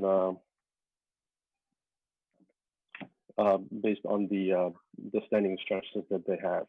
So they do convert based on standing instructions.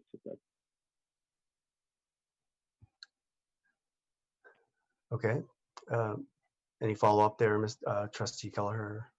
No, it sounds like staff is on the ball and is taking care of that worry. Okay, good. Thank you.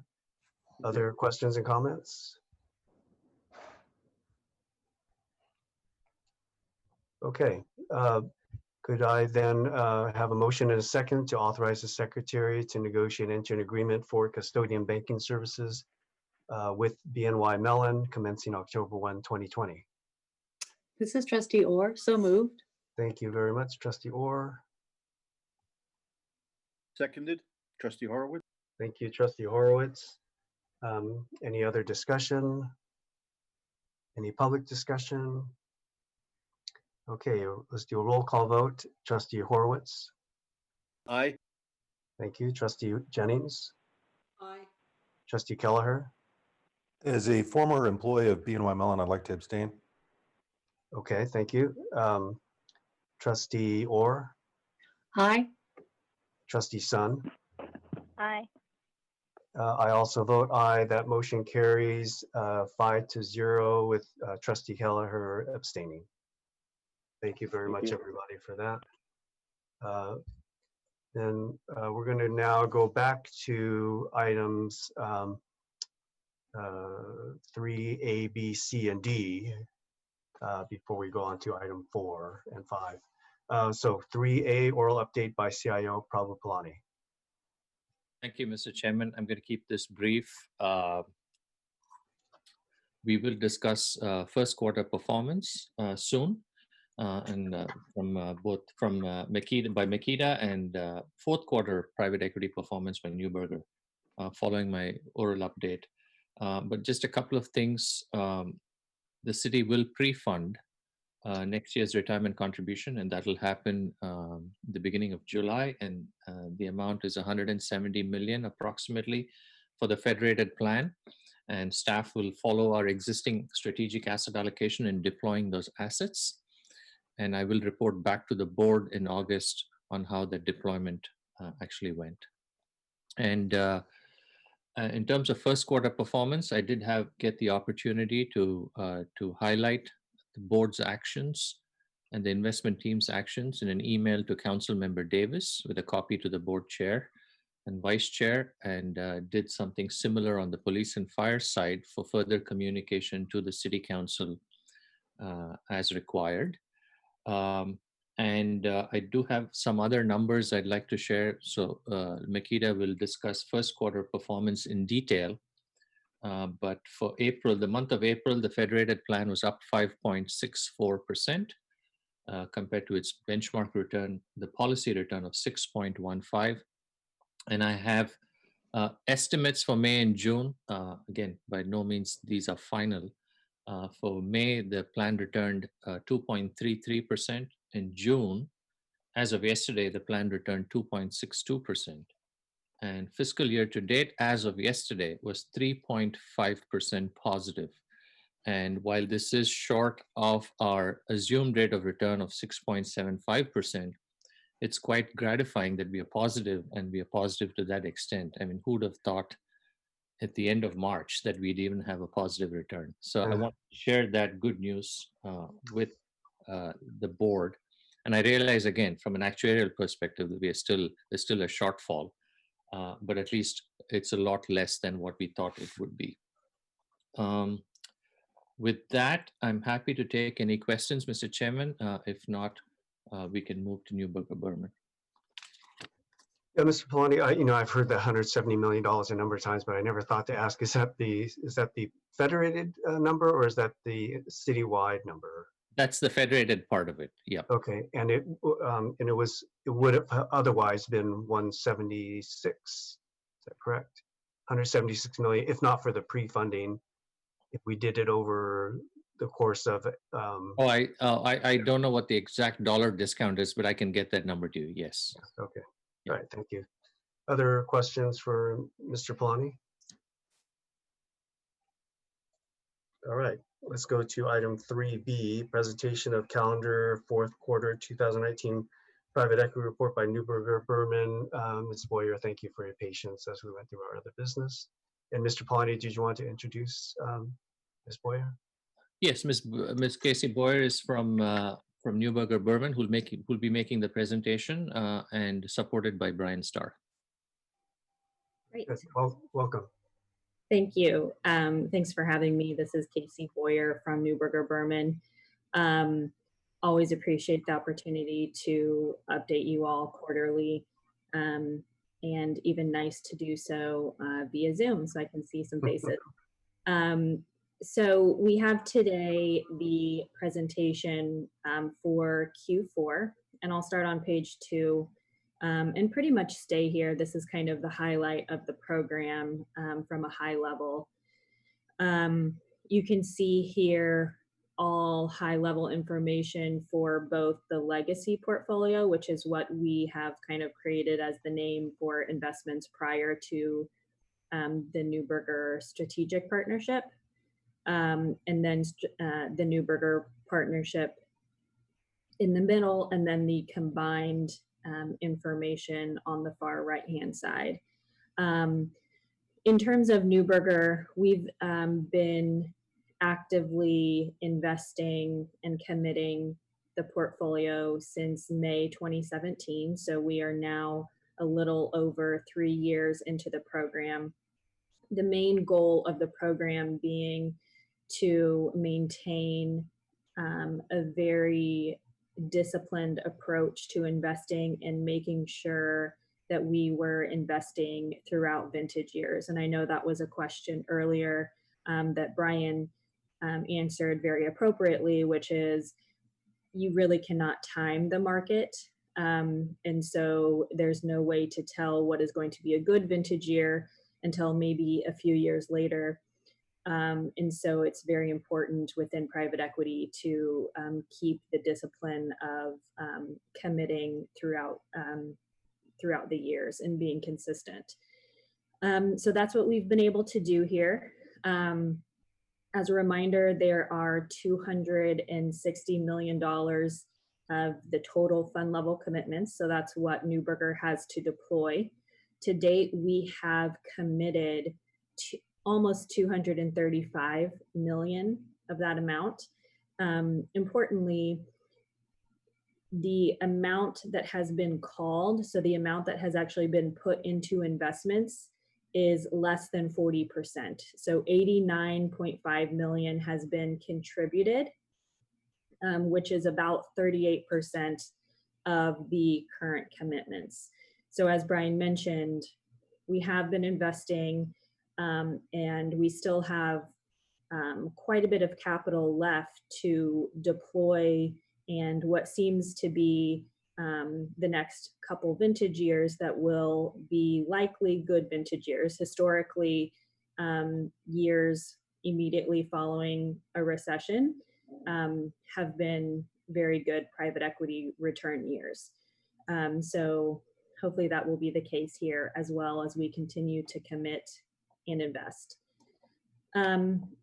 So you can see the returns here for Q4, the net IRR of 14.7%.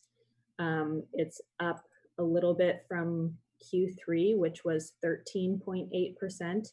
So still moving in the right direction. Of course, the biggest question is, this is Q4 data. A lot has happened since then, Q1 data. And we have obviously, as a firm, been very actively monitoring investments and have a good feel for Q1 marks at this point. And the Q1 financial statements for San Jose were just released. But I'll just give you some highlights on what Q1 may look like or has looked like for your portfolio and kind of the broader private equity market in general, so you can have a little bit of an idea. So overall, we did a lot of calling and discussing with our general partners that we invest with. And our sample of private equity funds that was analyzed was around 290 funds, which were managed by approximately 160 different firms. So we did have a pretty large kind of sample set for this analysis. As we were conducting in some of our summaries that we found for Q1 was approximately, of those funds, buyout firms were down approximately 10% from Q4 to Q1, and venture funds were down approximately 3%.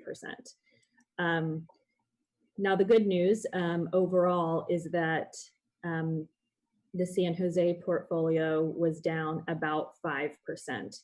So less than kind of the overall buyout amounts.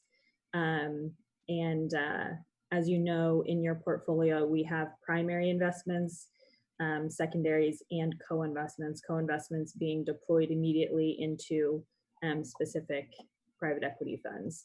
And I noticed as Dinesh was also giving his presentation, he mentioned in the private markets, they've seen investments that have decreased in value. They've seen ones that have increased. They've seen ones that have stayed the same. We found that as well. It was interesting to see some firms actually did increase valuations. Many of those were likely funds that had some sort of focus maybe on technology, where they weren't being hugely affected by COVID. And so we did see some of that as well. On the average, large cap buyout firms were down a little bit more than smaller and mid cap buyout firms, mostly not necessarily because companies were performing worse, but mainly just given the large cap buyout firms' greater reliance on third-party valuation providers and their more emphasized use of public comparables in their valuation analysis. So we found that as well. So that's just kind of a quick overview on what to expect for Q1. Obviously, we don't know what will happen in Q2. I think everybody's viewpoint for Q1 was it seemed we of course were down, but not quite as much as some would have expected. So I will end there and open it up for any specific questions you all may have on the Q4 presentation or any market questions.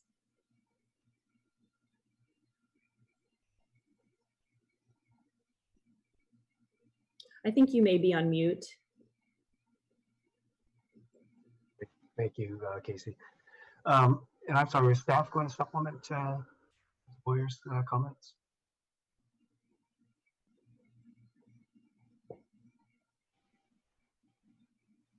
Sorry, Mr. Chairman, were you addressing me? I thought when you introduced Casey that Casey and someone else was going to speak. Oh, I just introduced Casey and Brian as the head of our private markets. Okay. And I think Brian may have been operating the slides. Okay. All right. Very good. Thank you. Yeah, thank you both. Okay. Questions and comments from the board members?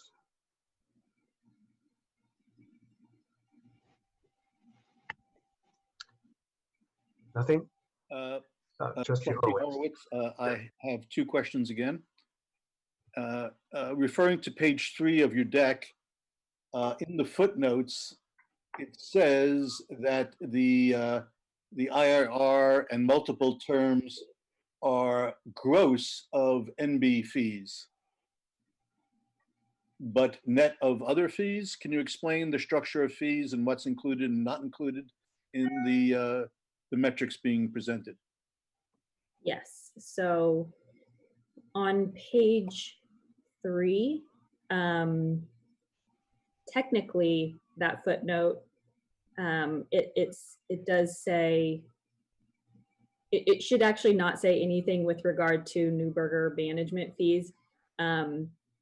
These funds on page 3 are actually legacy investments, so they were not done through Neuberger at all, and therefore no fees or expenses were added onto it from a Neuberger perspective. What this means is when they say gross, if you turn to page 4, this is where it's a little bit more relevant. The funds here are funds that have been invested into the Neuberger strategic partnership. There are fees and expenses paid at the underlying fund level. Those fees and expenses are included here. So that is net of those fees and expenses. It does not include the Neuberger fees and expenses that are paid.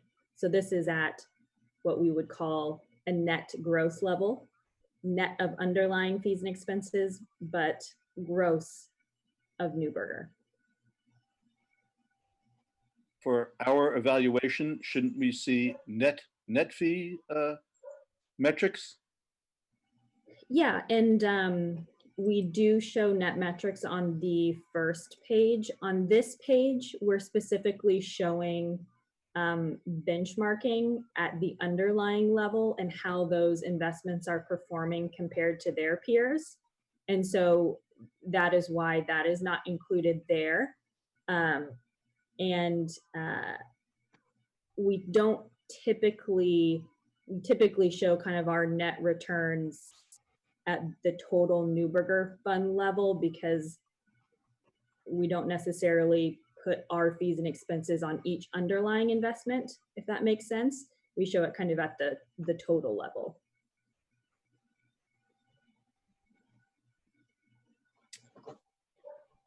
Well, I'm not sure it does quite make sense to me, but I'll leave that in abeyance for the moment. My more important question, and this goes to why I was reluctant to vote in the affirmative on our private markets pacing plan. If we look at the multiples and net for the legacy program, they strike me as rather unremarkable. And I'm wondering if any sort of post-mortem analysis has been done as to why that is the case. These seems to be fairly similar returns as could have been obtained in the public markets. So before we embark on a fairly extensive new push into private markets, have we done any systematic analysis about where or why or what have we done or failed to do that produce such, well, frankly, mediocre returns in the legacy private market space here? Yeah, I think that's a very good point. So, you know, I think it actually speaks to why we have Neuberger Berman as our fund of one to execute buyout strategies. Many of the investments that were made that are part of that legacy portfolio are their fund of funds as well. And you'll see that there are only 8 primary investments that were made, and that it starts in July of 2004. So there are a few things that happen there. One has to do with the staffing level and staff turnover that occurred between, say, 2004 and the start of the Neuberger program, but really a few years prior. One has to do with the board and differing opinions on the board about what should or should not be included in the private markets portfolio. And the third element was, what is the effect of using commingled fund of funds products? And effectively in 2015, it was determined that because the Federated plan had been relatively ineffective at achieving its target asset allocation to buyout funds, in particular to private equity, that we as staff and as the board needed assistance in putting together a rigorous and consistent program. And that is what led to the RFP process that resulted in Neuberger becoming our fund of one. So I think there were a number of governance and staffing level issues that contributed to that. Laura Mikita has been the consultant for the plan more or less the entire time, so she might have something to add. Yeah, I was just going to mention, it also speaks to your earlier question about the pacing plan, because the lack of vintage year diversification really drove those sort of, not as high as one would expect from capturing an illiquidity premium.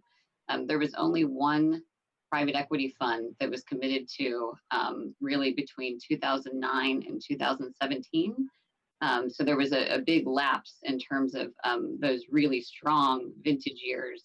And so, having a pacing plan that helps keep everyone on track, we think should avoid that issue going forward.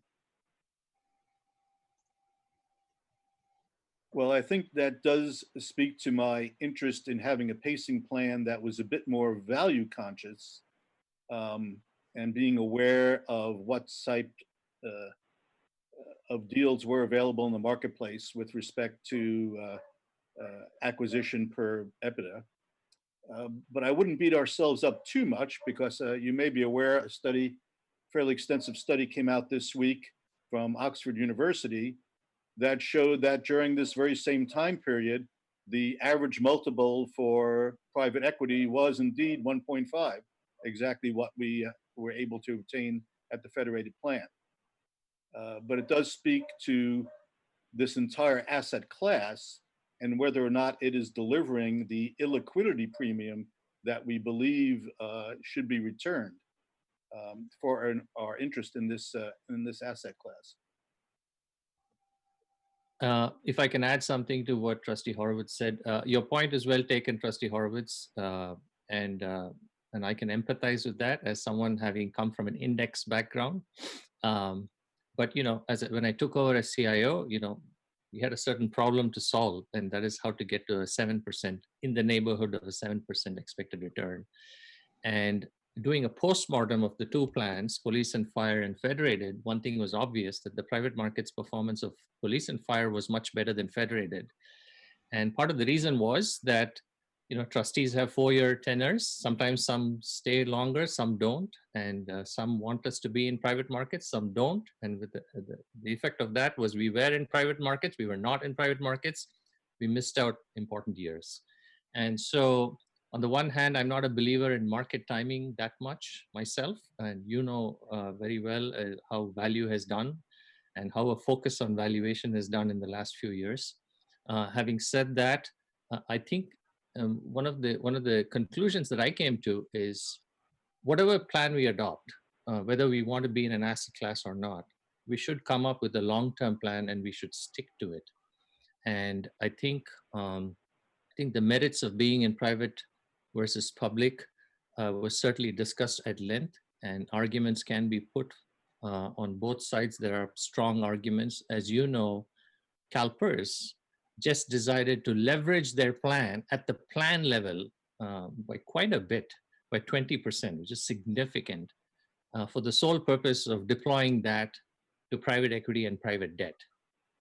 So I have to go back and look at, I saw that Ben Meng, the CIO, had written a piece in the Wall Street Journal, and I read some about it, but I have to go back and look at the actual meeting notes, which is available online, to look at the justification for that.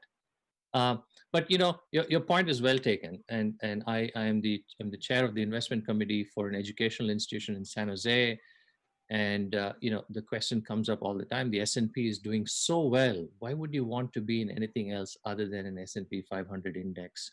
We saw the value of that, I would say, in the first quarter of this year, in March, when the public markets took a tumble.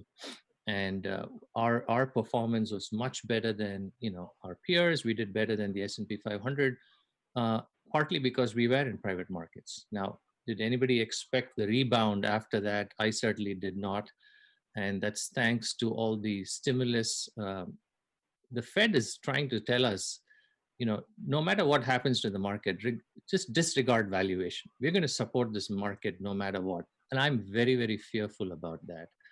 And on the one hand, I think I have to commend the boards for acting swiftly and increasing our allocation to equity assets, which, by the way, I forgot to mention, just in the months, once we made that move, our plans have returned an additional 140 basis points over what we would have done otherwise, thanks to the swift move by the board. But having said that, that's going to result in greater volatility going forward, especially because the allocation was to public assets. And so we should be prepared for that. So anyway, I know you've raised this question on the need for private assets a lot. I'm sure we'll have more fruitful conversations going forward on this. You bring a valid point and you keep us on our toes on the justification for private assets. And we welcome that inquiry. And it's a question we ask ourselves all the time. Is it worth being in private assets? Is it worth paying the extra fees? Is it worth getting the lack of transparency?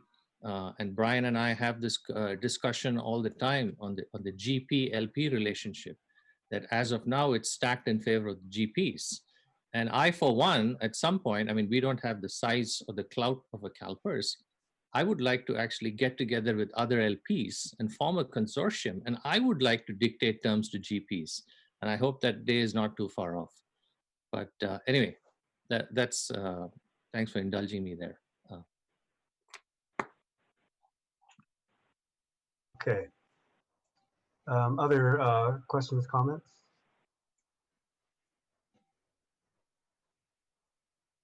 Okay, hearing none. Ms. Boyer, thank you very much for the presentation. Appreciate you being here and waiting a little extra time for the agenda item to roll around. No problem. Thank you for having me. Thank you. Okay, item 3C, presentation of calendar first quarter 2020 performance report for pension fund by Makita Investment Group.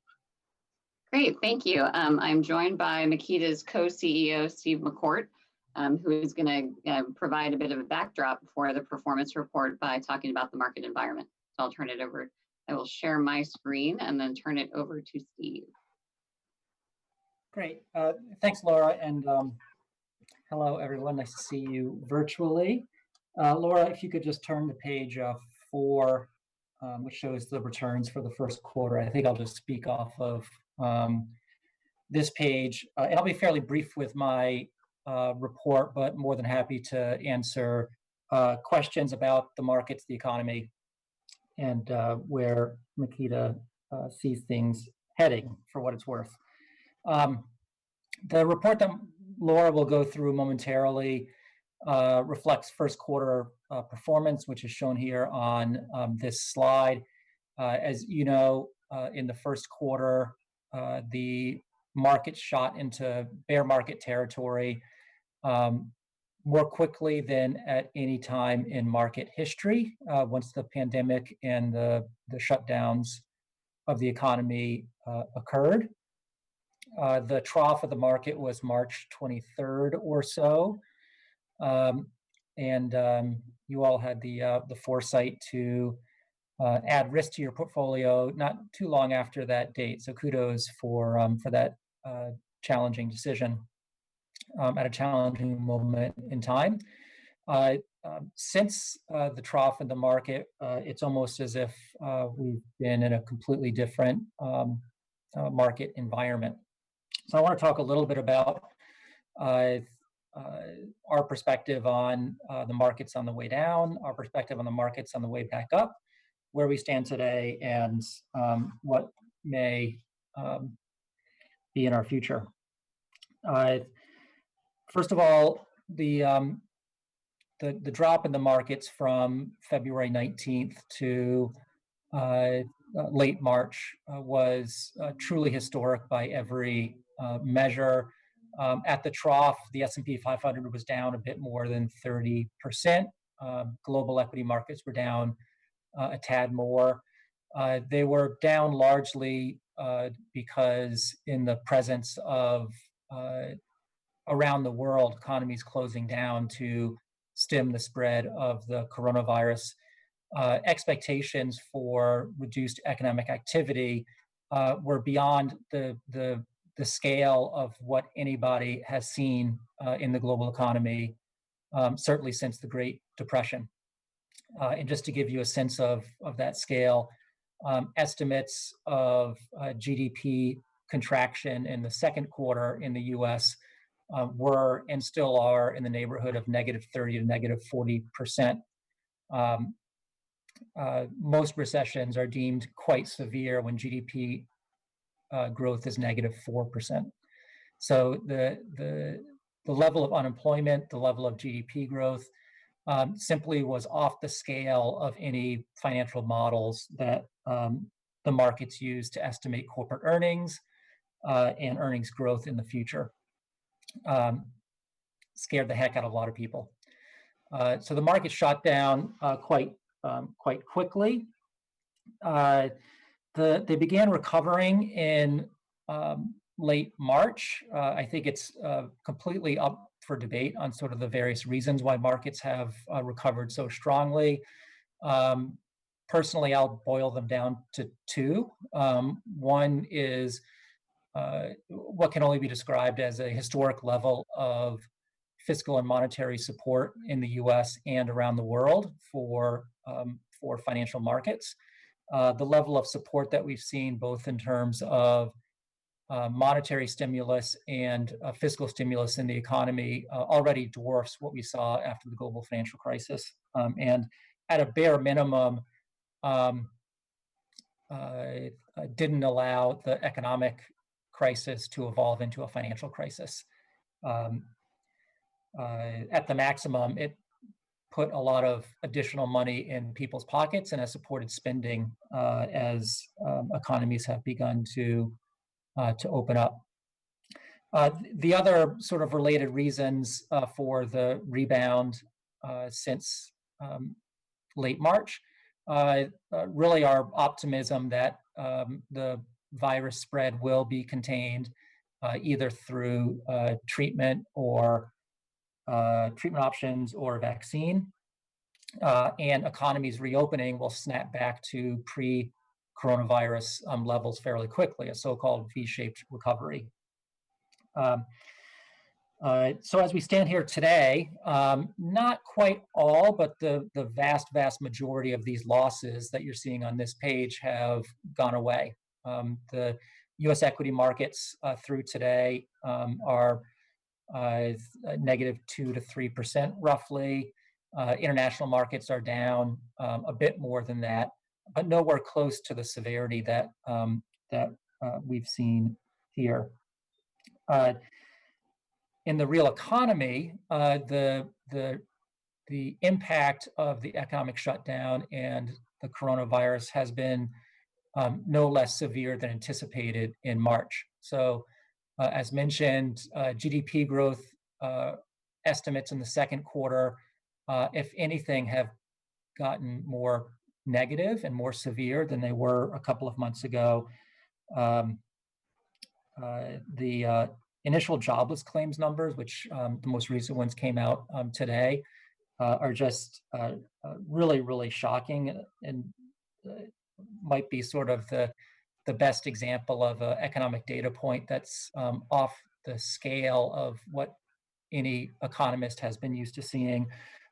Post-World War II, the highest unemployment claim, weekly unemployment claim number the economy had ever seen was about 850,000. That happened twice, once in 1982 during a short but sharp recession, and once at the worst part of the global financial crisis in 2008. And those happened for 1 week, and the claims slowly improved after that.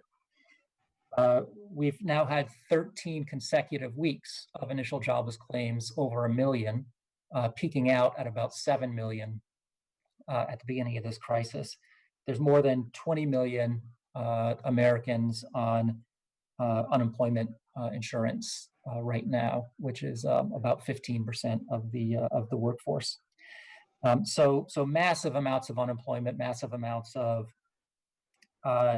dislocation in the real economy. Of course, what the market has been pricing in is the expectation that additional stimulus will support the economy. Investors in the stock market have more or less punted on trying to estimate what corporate earnings will be like in 2020. It's going to be a bath. And instead are projecting out to 2021 on what earnings might be, and current earnings estimates for 2021 are quite rosy on the expectation of a more or less V-shaped recovery. The markets moved sharply down, they've moved sharply back up. Our best guess is that this roller coaster ride isn't over. Certainly the pandemic is not significantly controlled at this point. While there's been modest advancements in treatment and in vaccine production, we're not that advanced from where we were 3 months ago on being able to treat the virus with any tools other than additional lockdowns in the economy, which seem to work quite well. So if you wanted to be a pessimist from this stage going forward, you'd be concerned about a second wave in the pandemic. You'd be worried about these sky-high valuations in equity markets right now. You'd be worried about the growing political divide and disagreement about additional stimulus in the economy. And you'd be worried about the persistent unemployment in the economy.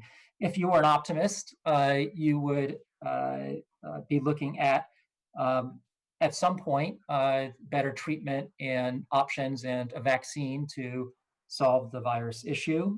You'd be optimistic about further stimulus from the federal government and the central bank. And you'd be optimistic that in any case, the first round of stimulus has put a lot more cash into consumers' pockets than would otherwise be there. And so when there is a return to some degree of normalcy in the economy, consumer spending might be a bit of a loaded spring at this stage. All of which is to say that we're in a very uncertain moment in time right now, and fortunately, the markets have rebounded to date to trim a lot of these massive losses that you saw in the first quarter. But our best thinking is that we might see lots of ups and downs before this story is fully written. So with that, I'll close it out and happy to take any questions. Mr. McCoy, thank you very much for joining us today. I think it's a real treat for us to have you here. I did see in USA Today, Dr. Fauci was optimistic that there would be a vaccine in the first or early in 2021. So I think that's really good. I may have missed it in your comments. Did you say that, or did you say whether or not the economic stimulus worldwide was similar to what the U.S. did? Did the other major economies also invest in stimulus packages such that the V rebound would be worldwide, or you were talking specifically about the U.S.? Yeah, I didn't address that, but I'm happy to. So far, the monetary stimulus that the U.S. has provided its economy has been fairly consistent with the level of monetary stimulus that other major economies have provided their economies. On the fiscal side, I would say the U.S. has been more aggressive with fiscal stimulus, certainly than Europe has, and more aggressive than most other economies so far. I think the really challenging element to the fiscal stimulus is how much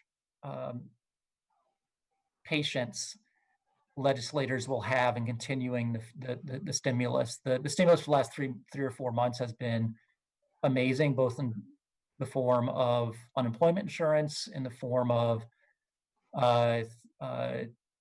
government protected loans, and it bears out in the numbers.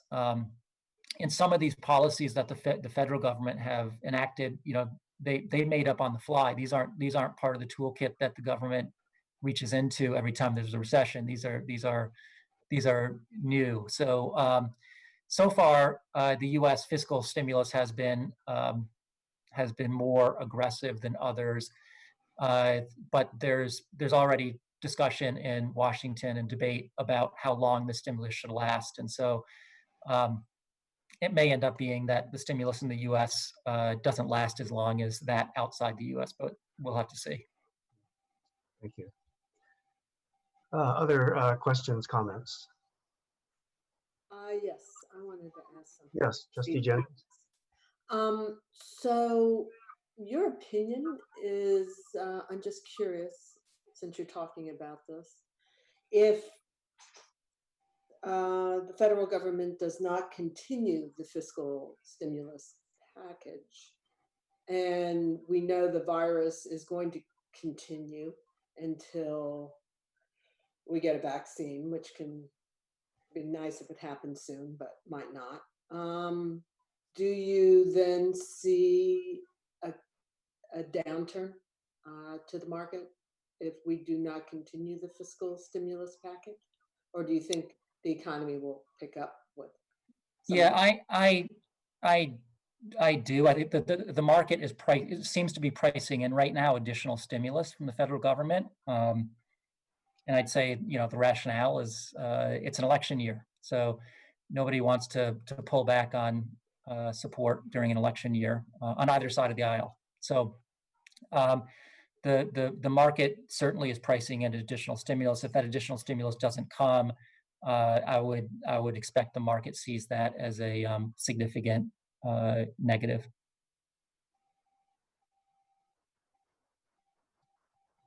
Okay, other questions, comments? All Oh, right. Trustee Jennings, I'm sorry. No, I was just saying thank you. And yeah, I've been listening to that too. And I don't know. It seems like the Senate is kind of going back to their philosophy of not going farther with anything. So even with the election year.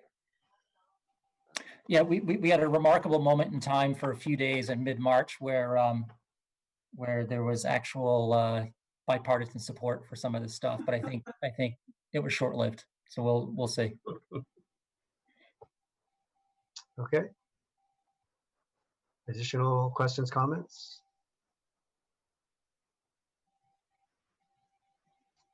Okay. Well, I'd then hand it over to back over to Laura to go through the specific performance through March. Thank you. Thank you. Again, appreciate you coming. Laura? Great, thank you. Okay, so I'll skip ahead to your plans performance, which begins. We have an executive summary and the watch list, as we always do at the start of the presentation. And feel free to ask any questions on that, but no significant changes there or anything material to highlight. So I will skip ahead to page 22 of the presentation. Can everyone still see the report up on the screen? Great. Okay, so the total market value hovered just below 2 billion as of the end of March. And you can see here the current allocation and then the Russell overlay net position relative to the policy. And this is the policy that was adopted at the special board meeting on March 27th, 2020.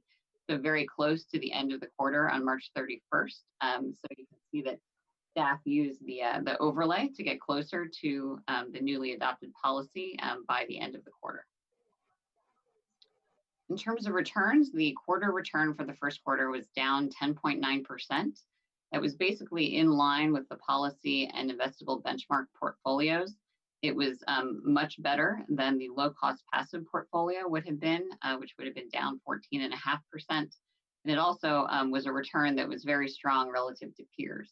So the public defined benefit greater than $1 billion median return for the first quarter was negative 12.6%. So that put the Federated plan in the top quartile of the peer group for that time period. And then if you look at the full 1 year, which of course incorporated 2019, which was incredibly strong for equities and for risk, and then incorporated the first quarter, which of course was a reversal of that, you still see the Federated plan ranking above median for the peer group in the 42nd percentile. So the return for the 1 year period was down 4.4%. Taking a look at individual asset classes, I will highlight a couple. So if we look at emerging markets debt, the return was in the first percentile of the peer group, down 2.6% relative to 10.9 for the benchmark and 12.6 down for the peer group. And I'll talk about the specific manager reasons for that in a minute. If we look at another asset class that was quite strong, core private real estate. If you recall, within the last year, there was a transition from the legacy core private real estate managers to a new manager in a search spearheaded by Dinesh. And so that return was up 3.1% for the quarter and 7.1% for the 1 year period, outperforming benchmark. If we get into specific manager performance, I will just highlight a couple of managers. One of them is in emerging markets equity, GQG, Global Emerging Markets, that you can see here at the bottom of page 29, was in the 6th percentile, so top decile of the peer group for the quarter, and also in the top decile for the 1 year period. GQG is a manager, the chief investment officer and portfolio manager is Rajiv Jain. This is an individual who started his own firm, and so we were able to get really superior pricing by staff and Makita negotiation with GQG. So this is an emerging markets equity strategy that you were an early adopter on, that has lower fees than the peer group and has done incredibly well. Mr. Jain was very opportunistic during the first quarter in terms of rotating to sectors that were defensive. Also in the emerging markets area, another manager that I would highlight is Wellington Iguazu on page 35. Wellington is a manager that that was added not too long ago to the Federated plan that had been in police and fire for a while. Makita has high conviction in this emerging market debt team at Wellington, and staff was able to leverage the relationship that was existing on police and fire to get into the strategy, which had been closed to new investors for some time.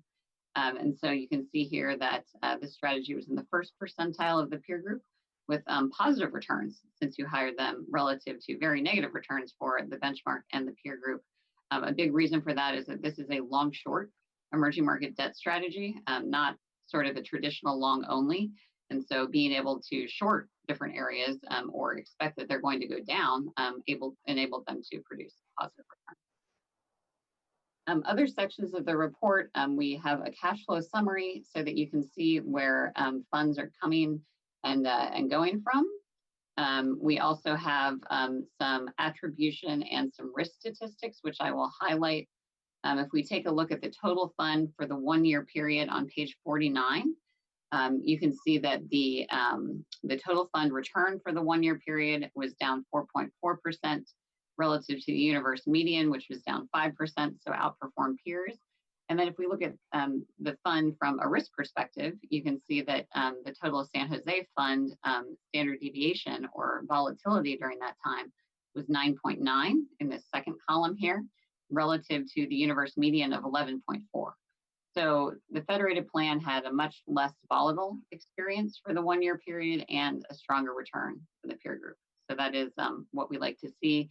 And while it's 1 year is a relatively short time period, we do think it indicates, move in the right direction.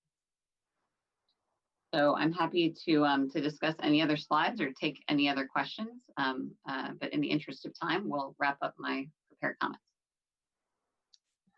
Thank you very much, Laura. Okay, questions and comments for Makita on 3C. Trustee Sun? Can I make a follow-up comment to Laura's statement about our standard deviation? I believe after we make the policy switch and after the allocation is fully is completed, our risk profile will look quite different from the report is showing right now.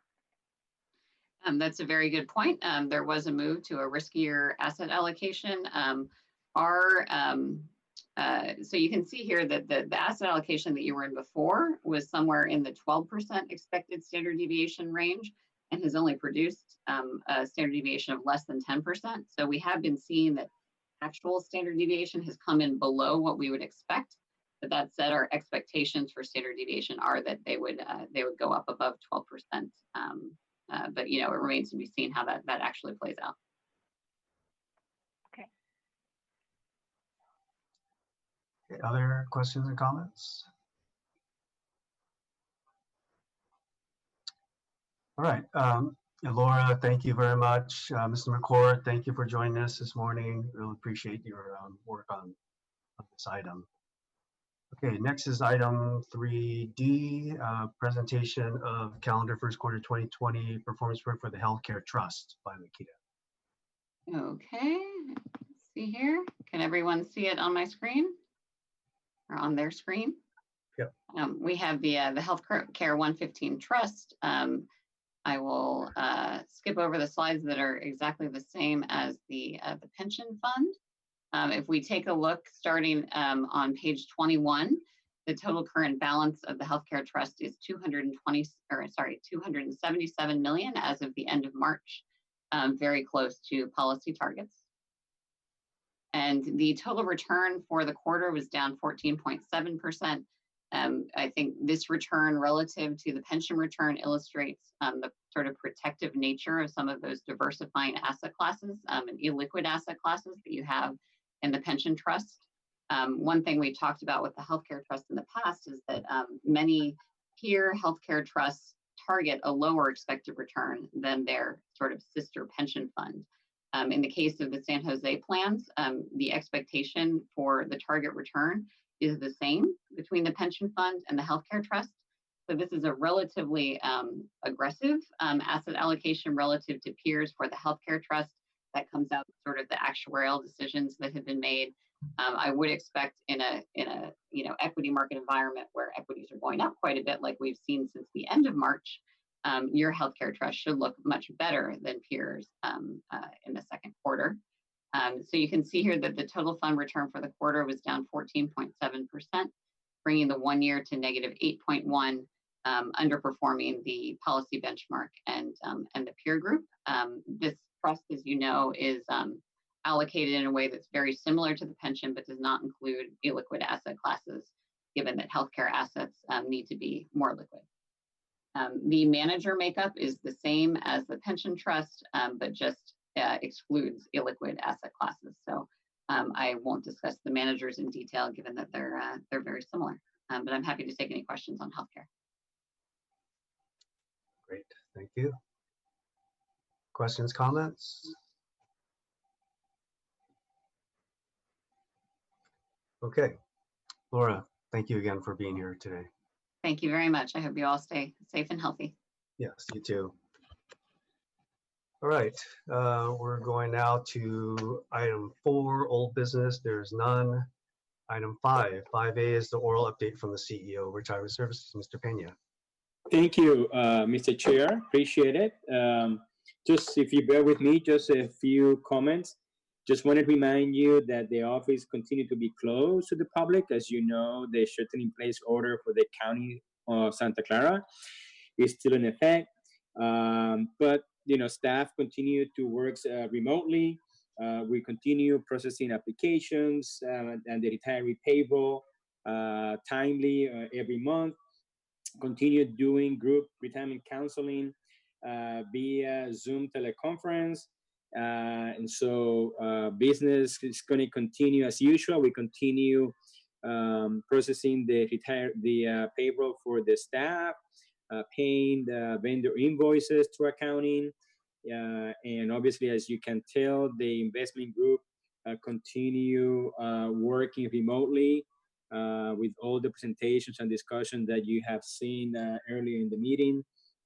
In fact, the annual financial audit prepared or to be conducted by Grant Thornton actually started already. So they also are working remotely on kicking off the pre-audit work for the financial audit for June 30th, 2020. I also wanted to share with you that we had the CMO, the city manager's office, and the employee, the office of EOC team of the city have discussions with different departments across the city last month and this month. And they are just conducting interviews and discussing with the various departments on planning stages, just to understand how the remote work has worked at different departments. And presumably, and I don't want to speak for them, so that they can put together a plan to, if and when the city is ready and the shelter-in-place order is lifted by the County of Santa Clara, when will employees get back to the office if that's the case. I suspect that, and I mentioned to you before, that working remotely is going to be the approach that the city is going to continue in the near term.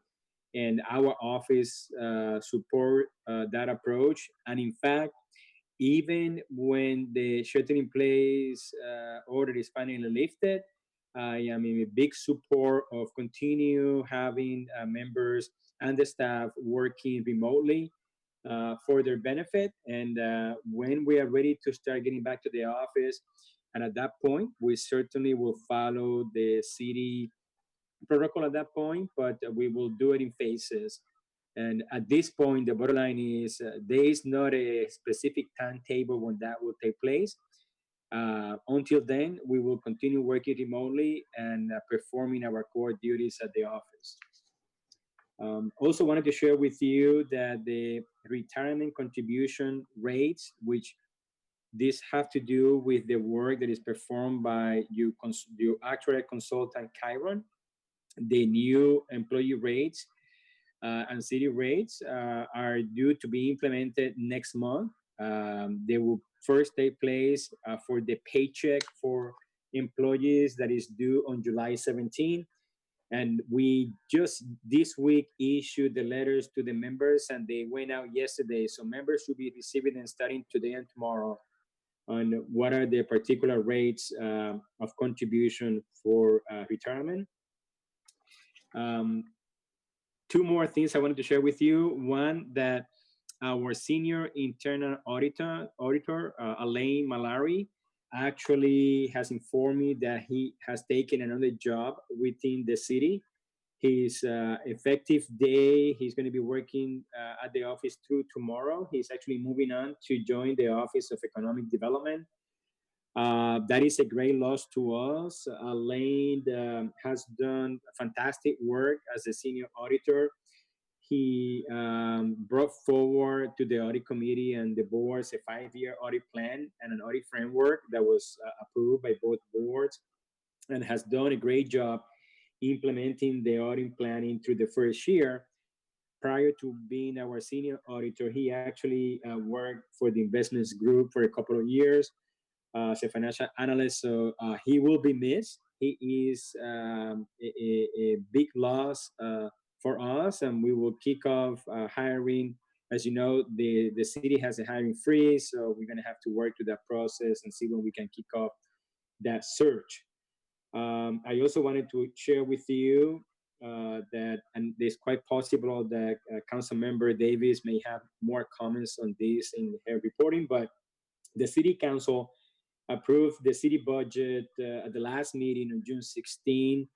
I think in concept, if I can use that word, there certainly are a couple of budget actions that need to be approved and finalized by the city at the next meeting on June 23rd. And I'm sure, again, if there are more specific information on the city budget, I'm sure Councilmember Davis can share that with you, but just want to let you know where we at in terms of the city budget. And before I move to allow Cheryl Parkman to speak to you, board, and give you an update on the implementation of the CalPERS benefit for the investment staff, that concludes my comments. I'm happy to answer any questions before we move to Cheryl. Okay, thank you, Mr. Pena. Any questions, comments for Mr. Pena? Okay, Ms. Parkman, welcome. Good morning. Good morning, everybody. This is Cheryl Parkman from the Office of Employee Relations, and I'm very happy to report this morning that on Tuesday, the second reading of the ordinances that will allow the retirement services staff eligible to be in CalPERS were approved by City Council. So as many of you know, after 30 days of the second reading, these ordinances become effective. And then the next start of a pay period, our employees will be able to then join the CalPERS benefit. So I will be working with those employees to ensure that they're signed up correctly and working internally with our departments. So July 26th is that date. And so those employees should be expecting more communication from me very soon. Great, great. Thank you for all your work on that. Any follow-up for Ms. Parkman? All right, very good. All right, let's move on then to item 5B, the oral update from the City Council liaison to the board, Councilmember Davis. Thank you for joining us. Good news is this meeting won't go till 11 p.m. Thank you. I'm very glad to hear that. Most of my meetings have been going that late. Yes, yeah. Yes, so as Roberto mentioned, we spent the bulk of our time on Tuesday discussing the budget and passing the budget. We were able to close the current projected gap and still have some funds in our coronavirus relief fund reserve that we have maintained about, I believe it's about 25 million. I was looking for the number and I don't know what some of the adjustments that Roberto was referring to will be made by the time we have our next meeting. So I'm not exactly sure what the final balance is, and that is reserved for our discussion, as I had mentioned in our previous meeting, for a second budget pass in probably late August, potentially early September, depending on how soon we get our final sales tax revenue numbers. We did get some not great news from the state on Friday, and it is not finalized, but it looks like there will be another $15 million missing that the state will basically refuse to transfer back to us as they had earlier promised to cover their own budget deficits. So we already kind of have that in all of us in the back of our minds about a potential $15 million hole that we haven't addressed yet, to be addressed in the August September timeframe. So we were able to avoid most layoffs. No full-time benefited employees were laid off. There were, I think, 34 positions that were time-limited positions that were cut, and those people will be joining the unemployment lines at the beginning of July, unfortunately. We were able to preserve all the library hours. So there had been a proposed cut of four hours per week per library, and those have been preserved for now. Of course, our libraries are mostly not open. We only have 10 libraries that are open for a curbside pickup right now. And yeah, we are all very hopeful that we'll be able to resume some services at community centers in the coming months. But there still remains, as I'm sure none of you are surprised to hear, there still remains the uncertainty about when we come back in August and what the revenue projections will look like and what we will have to do then. Yes. Okay, thank you. Thank you very much. Any follow-up for Councilmember Davis? Yes, Trustee Jennings. I'm just on the limit dated positions. Are those the people impacted by there? Are they leaving the city, or are there vacant positions they will fall into, or is that something you don't know? There were 30, my understanding is there were 34 positions that were limit dated that were not eligible for any existing positions. Oh, okay, thank you. Yep. Okay. Anything else? Thank you, Councilmember Davis, again for joining us and for the update. Thank you. Okay, 5C, discussion and action on Cortex Consulting Services Agreement for FY 2021 for the amount of $45,000. Mr. Peña?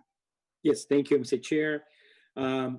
This is really a straightforward request. We have been, as you know, all of you know, we have been working with Cortex for some time now in a various kind of services that Cortex provide to us, quite honestly. We usually refer to Cortex as the governance consultant, but the fact of the matter is that they provide more services than just that. And so I'm here before you this morning. The Police and Fire Board at their meeting a couple of weeks ago approved the same request for $45,000 for next year, which I'm asking this morning you board to approve.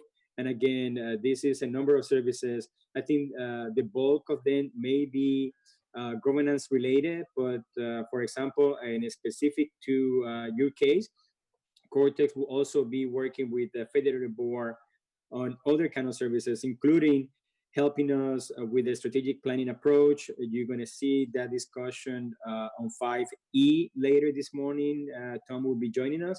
And so I will encourage you and request that you board approve the contract for Cortex for next year for up to $45,000. And I'm happy to answer any questions. Okay, anything for Mr. Peña on item 5C? All right, hearing none, could I please have a motion in a second uh, to approve the Cortex Consulting Agreement for 2021 for the amount of $45,000. Trustee Keller, so motions. Thank you, Trustee Kelleher.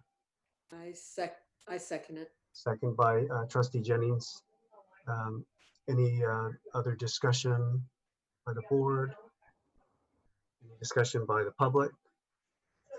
Let's do the roll call vote. Trustee Horowitz.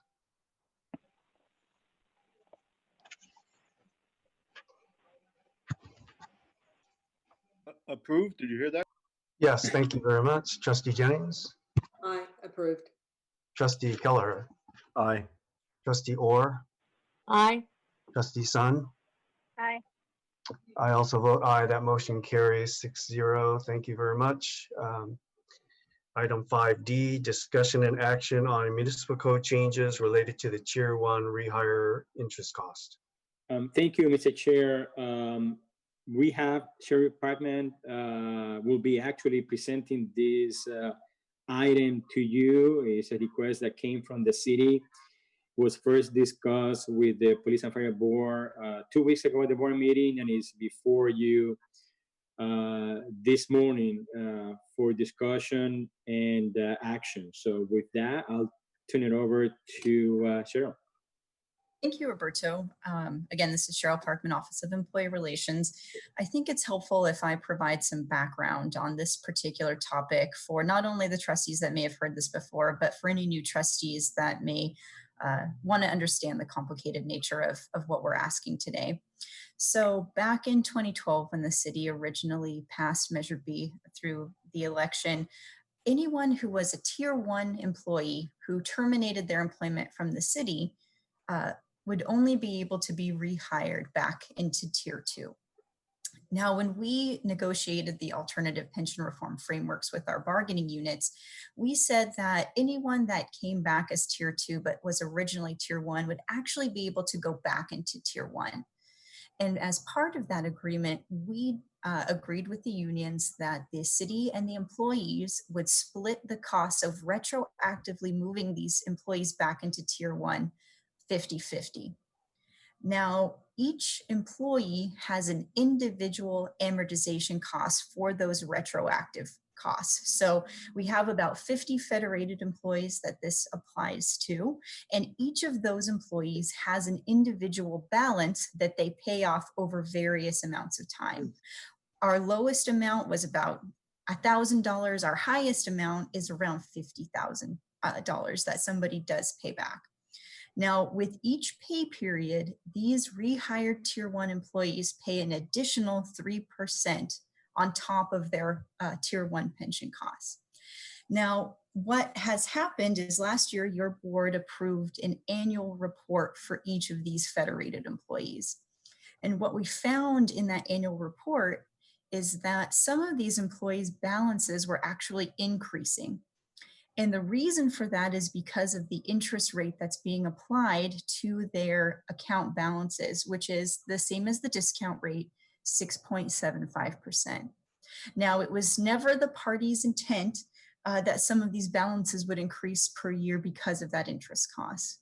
So what the city and the bargaining units have agreed to do in a side letter is actually have the city pay the present value of any future interest costs in a lump sum going forward. So what you have here today before you is actually a municipal code change that we'd like to bring to the City Council on June 30th. However, we have been in discussions with both the board's counsel, Harvey Liederman, and the board's actuary, Chiron, about some different changes that we need to make to really make sure that we're administratively pursuing a change that can be administered by your board, and to make sure that all of our loose ends are tied up. So while you do have the municipal code changes as of today in front of you in the links, what we're actually here today to ask is to just give us a little bit more time to discuss with Mr. Liederman and Chiron, so that we can pursue still the June 30th council meeting, but have offline conversations with board's counsel and the actuary to make sure that our language is correct. So we're here today to present to you that concept, and then to ask if we can have some some additional time to talk to Harvey and to Bill.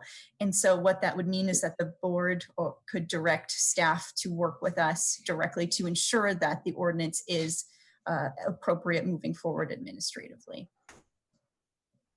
And so with that, I'm happy to take any questions. I know I just kind of rambled off about 8 years of history in terms of pension reform. So I'm very happy to explain anything and explain more in detail about, what's going on. Mr. Chair, I do want to thank Cheryl for providing the background and for correcting me. I mistakenly indicated at the beginning of the discussion that the Police and Fire Board had approved this item, but as she provides the background, I recognize that she's correct. There was no motion. It was just a direction, as she indicated, of having the General Counsel and Chiron and Bill Hallmark to work with the city on the process moving forward and the language for the ordinance. Thank you, Cheryl. Thank you. And the reason for this is that we know that employees are continuing to pay interest. And so it is in the city's interest and the employees' interest that we get this done as soon as possible. So the board, through our municipal code, is allowed to provide comments on any municipal code changes that may impact the retirement plans. And we want to be able to make sure that any comments are taken beforehand. But we were not able to finalize before today's meeting. And so we just would like to take these conversations offline. And that is the same thing we asked of the Police and Fire Board. Okay. Council, did you have any comments you'd like to make at this point? I have a question.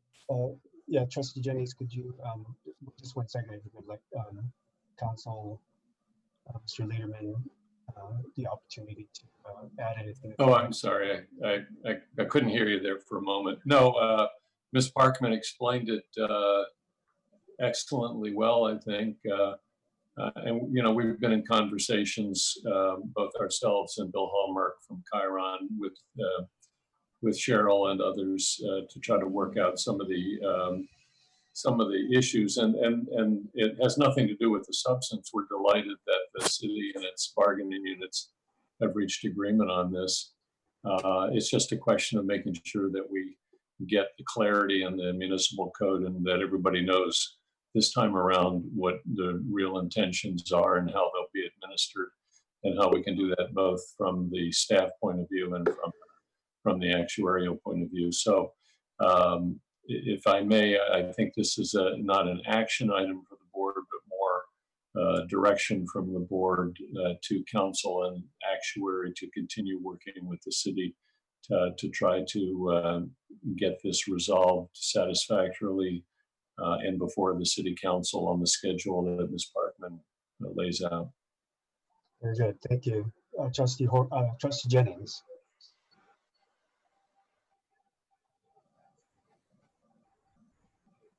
Trustee Jennings, did you have a question you wanted to ask? I needed to unmute, sorry. So are we, I guess I heard what the council said, and so, but I'm just trying to understand this a little more. Is it that we're changing the Muni Code to allow the city to pay the interest, or is that what I heard? Yes, that is correct. So right now, the municipal code indicates that all costs will be split 50-50 between the city and the affected employees on an individual basis. And those costs right now include the unfunded liability normal cost, and then administrative costs such as the interest cost, which was determined to be 6.75%. So in order to make this as appropriate as possible, we do need to change the municipal code in order for the city to take on that interest cost, as again, it was never our intent that any of the employees' balances would increase because of this agreement. Okay, I understand. Thank you very much. Thank you. Other questions, comments? Can I ask a question? Yes, of course. I understand the city wants some time to iron out this issue with in the city code. So what are we supposed to do during the meantime? Are we still carry on the practice as previously. So that meaning potentially the balance on those rehire employee will continue to rise. And then is that will calculate it as we normal, and the city is going to make a retroactive correction on the staff? I'm not so sure how is the what's the impact to the current practice? Sure. So we would not be able, based on the way we've agreed to this particular side letter, the costs would not be retroactive to the beginning of the payments made by any rehired Tier 1 employee. The interest payments would be based on the effective date of the ordinance, which would be sometime likely in September, because unfortunately, there are no council meetings in July, so our second reading would need to be in August. And then, of course, as we mentioned, any ordinance needs to be effective 30 days after the second reading. So to answer your question, Trustee Sun, yes, interest will continue to accrue until we can make this effective. And that's why we're trying to get it done as soon as possible to make sure that not a more significant amount is added to each person's balance. And, not in all cases is the interest adding to a person's balance. It just depends on how much money they owed. So for someone that owes a very significant amount of money, their balances may increase. For someone that owes a smaller amount, the interest does not necessarily add to the balance, but it's still not our intent that the balance would grow by that amount. Okay, thank you. Okay, anything else? Council, we need to take action to provide the direction, or is discussion adequate, providing the direction to yourself and the key Hiram? Thank you, Mr. Chairman. I think it would be appropriate, it doesn't require a motion, but just a sense of the board through the chair that council and the actuary are directed to continue working with the city to resolve this along the timeline laid out by the city. And that would be sufficient if we have a general direction through the chair from the board. Okay, very good. Any concerns about this from the trustees? Okay, well, with that, then yes, council, if you would accept the direction from our board to continue working with Chiron and city manager's office to get the code finalized. And Cheryl, I think it's a great thing that what you folks are doing for the impacted employees, this smaller group of employees. It's just a wonderful thing that you're doing. I can imagine it was surprising to many people. So the city picking up the interest costs is a great thing, I think. Thank you. Yes, it was never our intent for any balances to increase. And I definitely appreciate the board's willingness to be flexible on this. Again, it's really in the interest of time to make sure that we can do this as quickly as possible. Yes, absolutely. Great. Okay. Moving on then to item 5E, discussion on potential topics for the Federated Strategic Planning meeting in September. Yes. Yes. Okay. Yes, thank you, Mr. Chair. So I'm going to kick off this particular item, and then we are lucky enough we have Tommy Anucci on the background, and he will go over some of the documents. As you can see, in terms of discussion for this particular item, this has been a request by some of your board members over the last few meetings. Just to provide some background, a couple of years back, you were elected to not to have the September regular board meeting, and instead leave that day available for all the type of discussions. And what your board has elected to do over the last couple of years is you have used that particular day where you used to have regular board meetings, the third Thursday of the month in September, to address other particular issues. And the last couple of years have either been related to the asset allocation for the plan and the differences and issues between Tier 1 and Tier 2 members, from not only from an actuarial standpoint, but also any implications that those two tiers could have on the investment allocation. For this coming September, There have been some requests and thoughts from some of you that you would like to actually have a strategic planning meeting for the month of September. And as you know, especially Chair, I have mentioned to you that I have been working with Cortex on some framework for that particular planning meeting. And that's what we are here to discuss this morning. So for the discussion, we have provided you, your board actually approved some time back a strategic planning policy. So that document is there for you.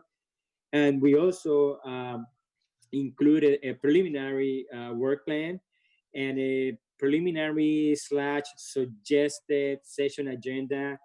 By no means this is a hard rule. This actually came up between a discussion between Tommy Anushi and myself, taking into consideration some of the comments by board members over the last few meetings. But we're not here this morning to finalize the agenda, but just to get some input from you on, whether we are sort of moving in the right direction or not.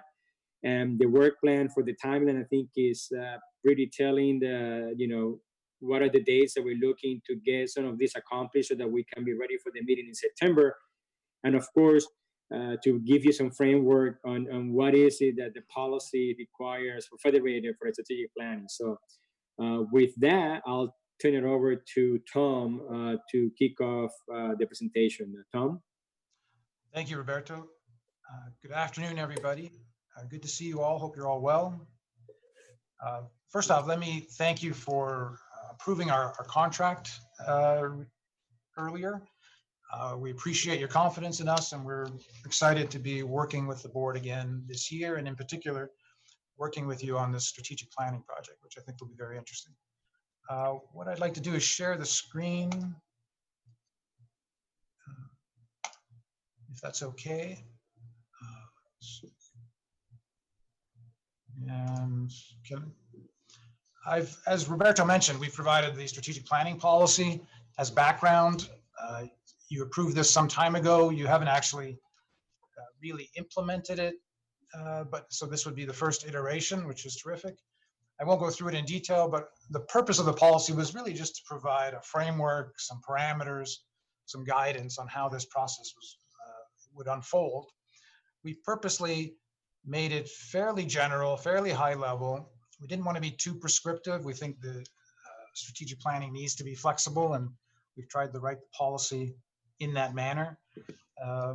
We've set out some minimum things that we expect by way of the process. So we consider the environment. There should be definitely board involvement and flexibility in terms of the timing. And when it comes to what the plan document, the resulting document would include at the end, again, that's flexible, but at a minimum, we would suspect that it will include the mission statement, strategic objectives, a vision statement, and various deliverables, probably in the form of projects that are agreed to. Let me switch this to a full screen view. Is that better? I'm not seeing the shared screen. Is any? Yeah, we can see the screen. We can see it, Tom. Oh, okay. I did press share screen.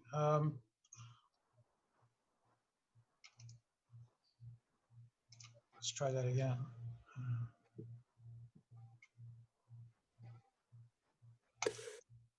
Any change? No. Not yet. Does somebody on? I just checked with staff to make sure that you have the ability to share the screen. I'm told that you are able to, or at least that you have the ability to share the screen. So I don't know if it's on your side or it's on our side that the situation is happening. Well, as a fallback, perhaps Linda can steer on your behalf, Tom. Sure. It doesn't work for you. Yeah, because it doesn't seem, earlier when I pressed share screen, it said that it would prevent other people from sharing, so I assumed it went ahead. But yeah, I'm happy to, in fact, we can do this verbally, because if everybody has the documents in front of them, there's not a lot of material. But why don't I just charge ahead? Yeah, let's try. It's helpful if we have this the document on the screen. So if you cannot do it from there, Tom, maybe if you let Linda know what document you're referring to, so we can ask them to make it available on the screen. Okay, Linda, I'm just about wrapping up the strategic planning policy.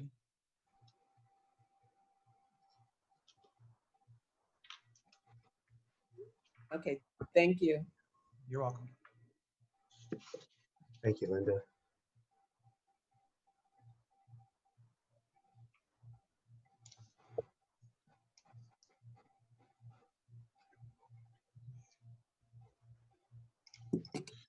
Okay, so again, the policy we provided, again, just as background, you'll notice the role of the board in paragraph 5 is laid out as ultimately approving the mission statement and any amendments. I understand we don't have a mission statement yet, but that'll be one goal of this process. Approving or concurring with the vision and strategies suggested by management. Of course, the board can shape those visions and strategies. Approving the projects that will be agreed to, approving any budget resources that would occur in the budget process, and then of course monitoring progress. And we suggested that the CEO, Roberto, would have the authority to approve any detailed operational or tactical plans that staff would require to actually implement the projects that the board approves. So that policy really just provides a bit of a framework, a useful framework, rather than moving blindly through this process. With that, I'll turn to the next document, which is a preliminary work plan for the strategic planning process. It's a one-page document. And I've worked on a lot of various strategic planning processes. They all invariably end in some sort of off-site strategic planning retreat or session. And I found that really the most important part of an off-site session is all the work and preparation that leads up to the session. So I thought we'd lay that out for you in a proposed work plan that will bring us to September 17th, which I understand is the date of the offsite. If you're comfortable with this, we would begin right away in June. And the goal of this process is to make sure that everybody, staff, board members, have an opportunity to spend some time thinking and deliberating on their own over the summer, and identify any issues, strategic issues, strengths, weaknesses, challenges, thoughts on the mission and vision of the plan, and share that by way of input so that we can pull all that together and prepare for the retreat and put it in a framework that would allow for a really robust discussion on the 17th of September. So we've designed the work plan in that way. Beginning this month, we would begin having calls with staff to start getting staff input. There are so many ways to approach strategic planning. A big part of this process is just to make sure we're all on the same page in terms of how we think about strategic planning, what we consider to be strategic issues. Staff's view will probably differ even among staff. It will probably differ from board members. Board member views will also likely differ among board members and with staff. So we're going to try to gather all that over the summer. Board members will have in step 3 an opportunity to have input in 2 ways over the summer. One, through a survey or a discussion guide, which we will issue shortly before the end of the month.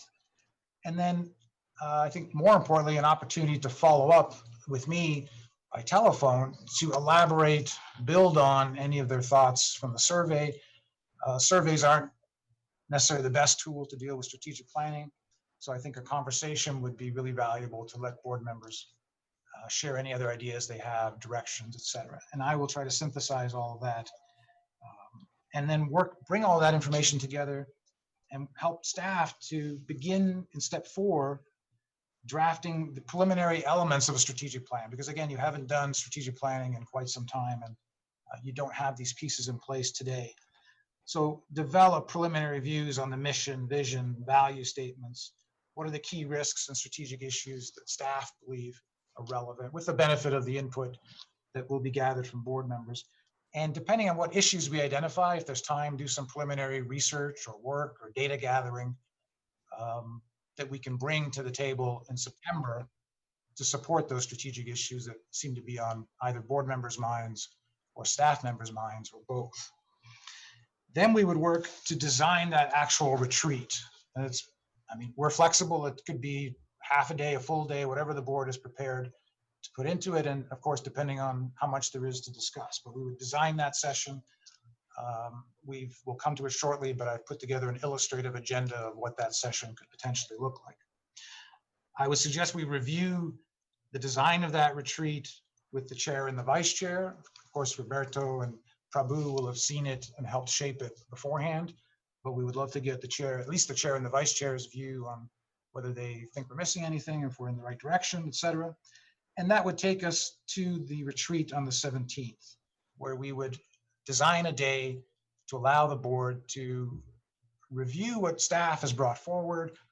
But again, you're not constrained by that. It's an opportunity for board members as a group to add further information, further insight, further input, identify other issues which may not have been picked up so far in the process, and hopefully make some strategic decisions potentially, provide some direction to staff, and we can walk away from that retreat with enough, hopefully consensus or guidance to go away and draft a preliminary strategic plan with staff.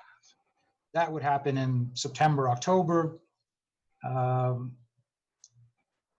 hopefully in time to bring back to the board at a board meeting in October or November, where the board would have another opportunity to have discussion, input, and again, shape that final document. And our goal would be to get approval of the strategic plan before the end of the year, hopefully October or November. And again, all of this is tentative. It really depends on what sorts of issues we uncover, what the challenges are, et cetera. It could be very straightforward. There could be a lot of disagreement. We will feel our way along as we go through the process. But that is a very high level suggested work plan. I think that'll get us from today out to the end of the year and through the workshop in September.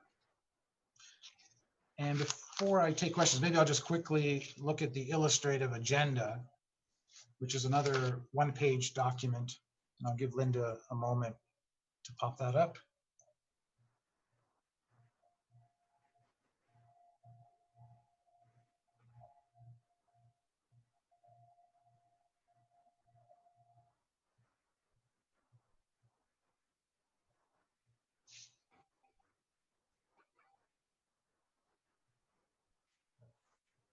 Linda, are you?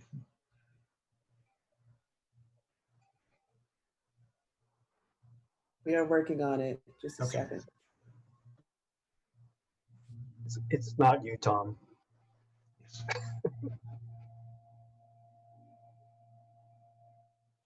While she's doing that, I'll just give the background to this. So I thought it would be helpful, again, because I suspect most, if not all of you, have been involved in strategic planning exercises of one sort or another. And I find that everybody has different expectations or different views on what is a strategic planning session, what should it look like, et cetera. So I thought it'd be useful to give you a snapshot up front of what I had in mind. And I reviewed this with Roberto. And if we're way off base, then we could have that discussion now and make adjustments accordingly. So this is really an illustrative agenda. It's very generic because I think the real value is in the process leading up to the session when we identify what the strategic issues are.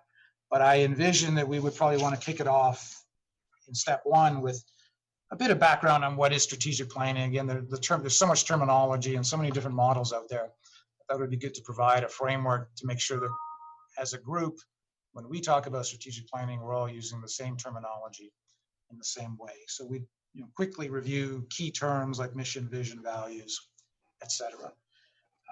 Then review the process we've followed to date over the 2 or 3 months leading up to the session. That shouldn't take long. Review the policy. Maybe review our latest thinking on what the final document might look like.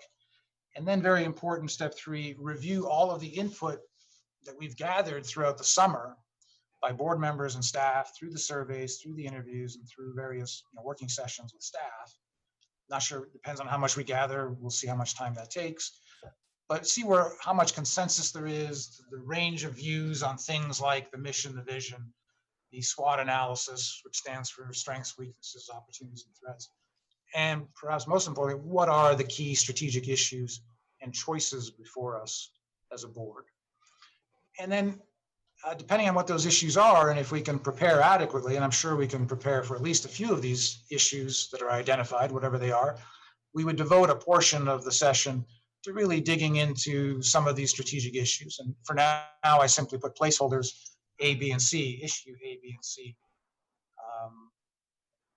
to show you that we would set aside some time, 30 minutes, an hour, whatever it might be, whatever makes sense, once we come closer to the date, to tackle very specific strategic issues.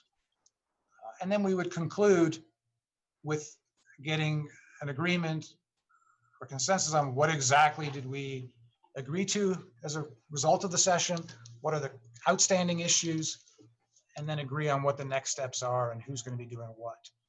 And this doesn't result in a documented strategic plan. This is going to provide direction to staff, I suspect, and I'd be happy to help them to go away and then develop the actual draft strategic plan based on all the discussion that happened at the retreat. And then we would adjourn the meeting. And at this point, I thought it might be 3 to 4 hours, but later we may decide there's enough material to go a full day. Whatever it takes, we're happy to, and whatever your appetite and time availability allows, that's how long this session will be. So that's sort of, again, an illustrative agenda of potentially what it could look like, fairly generic, but it will become more specific as we work through the summer and start allowing board members and staff to share concrete, specific issues that are on their mind by way of strategy for the system.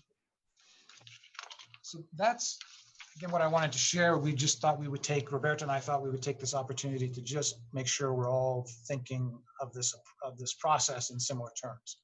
And I'm happy to open it up for questions. This is by no means cast in stone. We can change the approach, change the tentative agenda, or take a very dramatically different approach if that's what the board had in mind. So with that, I'll leave it open or open it up to questions. Okay, Tom, thank you very much. Good to see you again. Yeah, personally, I think it's a really good start. Like you said, we haven't done it in a while, and that means for this individuals on this board, it's the first time since we're all relatively new. So absent the experience, I think the plan for getting a lot of input from stakeholders is a really good idea. And I'm certainly willing to, there's nothing alarming in this. I think we ought to continue to proceed, move forward, build in, of course, incorporate any input from other trustees process-wise, and then give it a shot. And we plan on adjusting the second time we do this. It gets every 2-year process, so we'll have another chance in a couple of years to tweak it and refine the process, and certainly the products of that process. One thing I do think, perhaps Tom, it'll be under 5C, the next steps is I like to at least be sure it's on our radar to do some validation, and certainly it will depend on the projects, the issues that we identify, but I think at some point when the board has discussion, the board takes action on that strategic plan. I like to be sure we're mindful that sometimes our opinions about what the needs or desires are out there might be just our own, and that we ought to be validating it to the extent that the projects impact other stakeholders. Again, nothing to do now, but just tuck it away in the back of our head for something to consider for next steps. Great point. Thank you. Yes. Other questions and comments from the board members?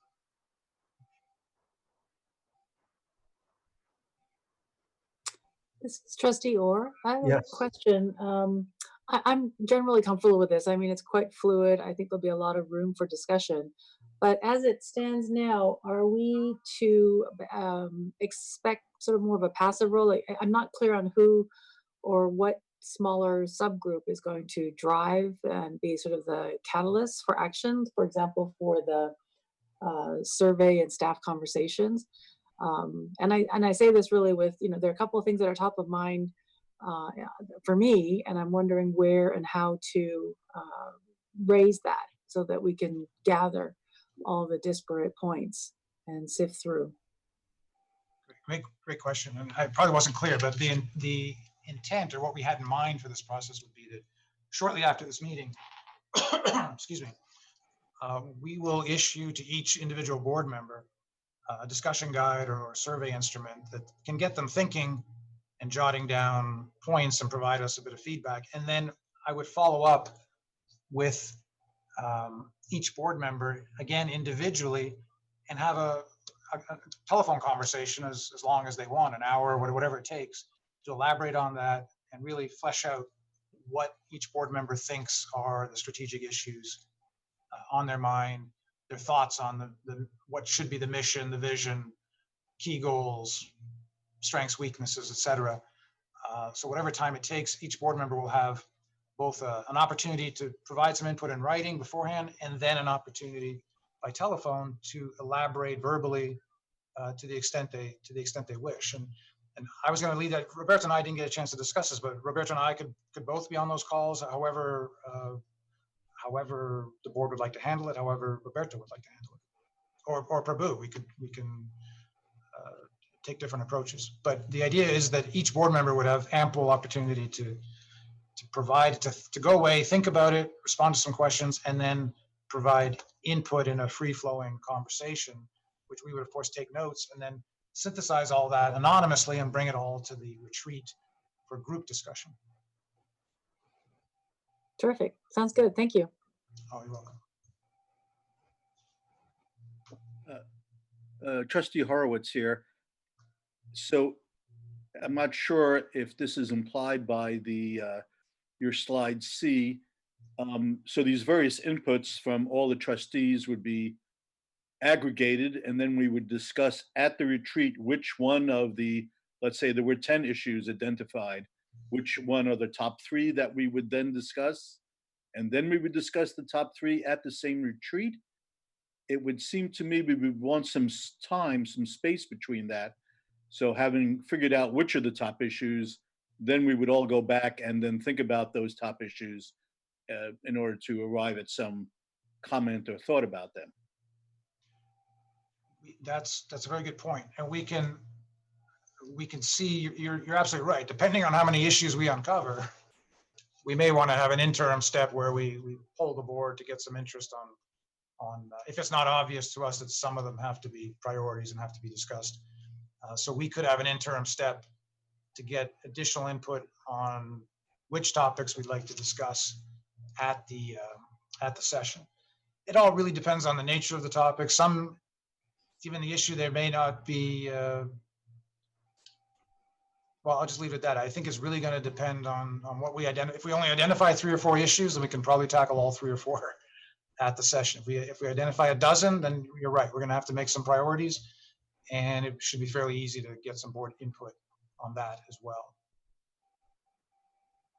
But thanks for pointing that out. If I may, Tom, that's a good point, Trustee Horowitz. And, I'm not going to sit here and echo exactly what Tom said. He's right. It depends on how many items and what are the key issues and the nature of them.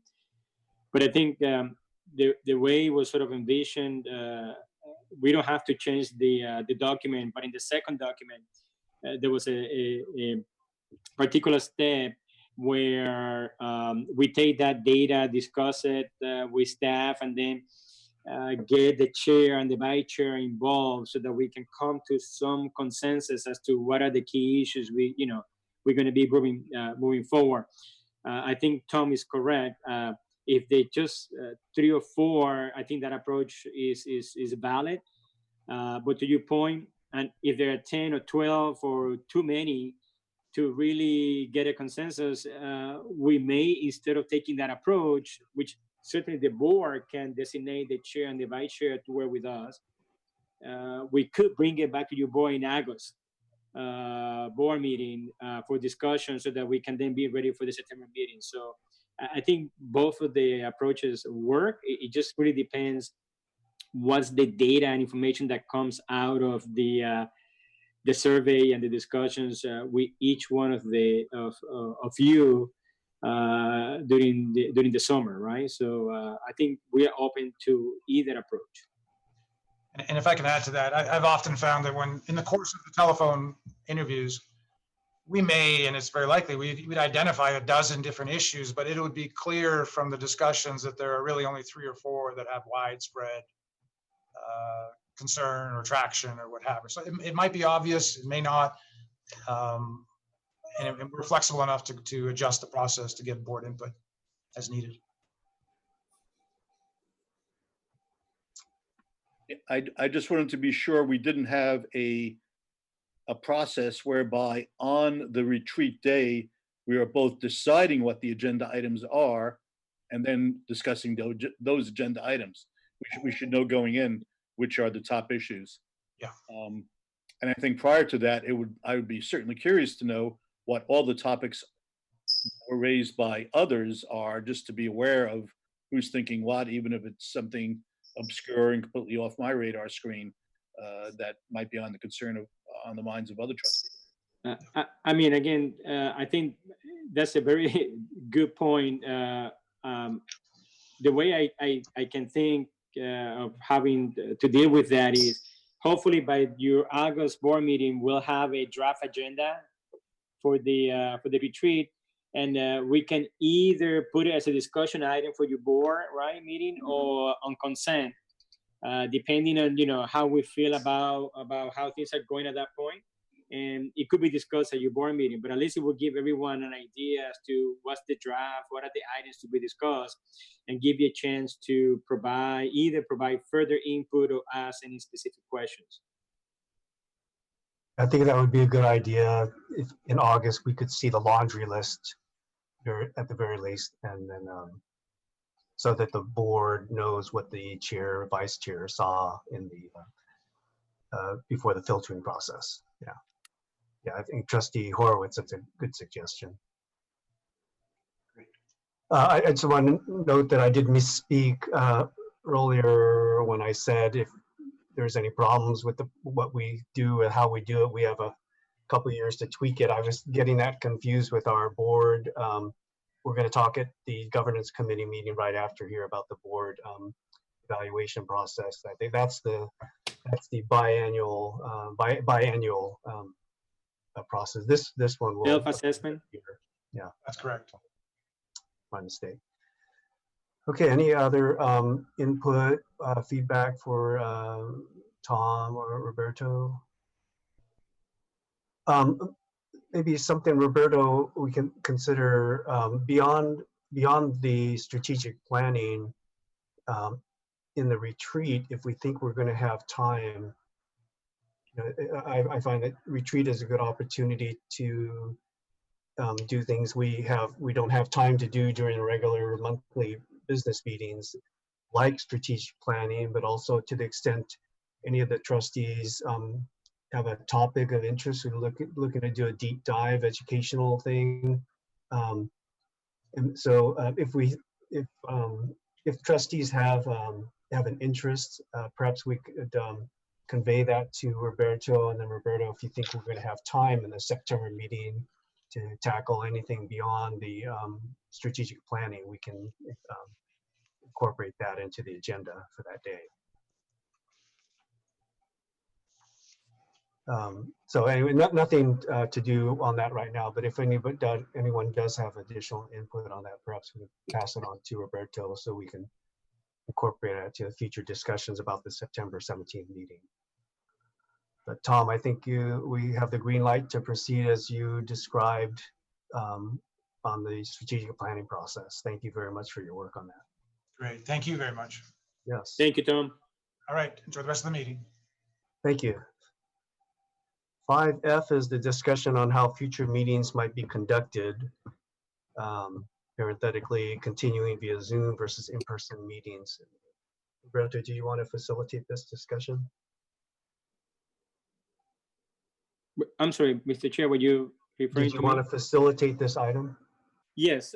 So we had a similar discussions at the Police and Fire Board meeting. I'm not sure if Councilmember Davis is still with us at the meeting, it would be interesting to see if you have any comments from the city council standpoint. But I think this is an issue that has been raised, as I commented during my oral update.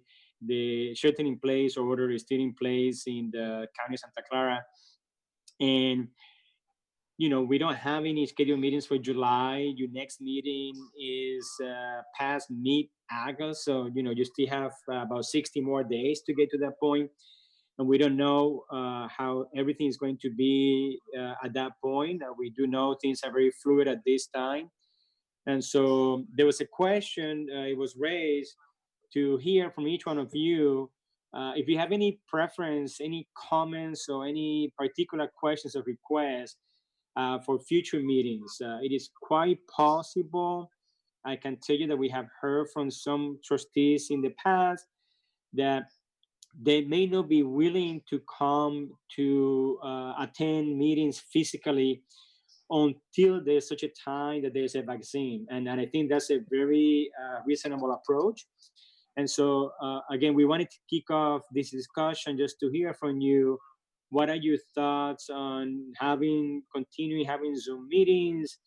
And when the shelter-in-place is lifted and we sort of start thinking about having actual meetings attended at City Hall, whether there's a possibility of those of you that are willing to attend physically can be at the meeting, and those of you that would rather continue attending by Zoom until there's a vaccine or other kind of findings through this pandemic or resolutions that would not like to be in attendance physically. I'm thinking if you go back and think when we used to meet at the City Hall, there are those screens that we use to make presentations.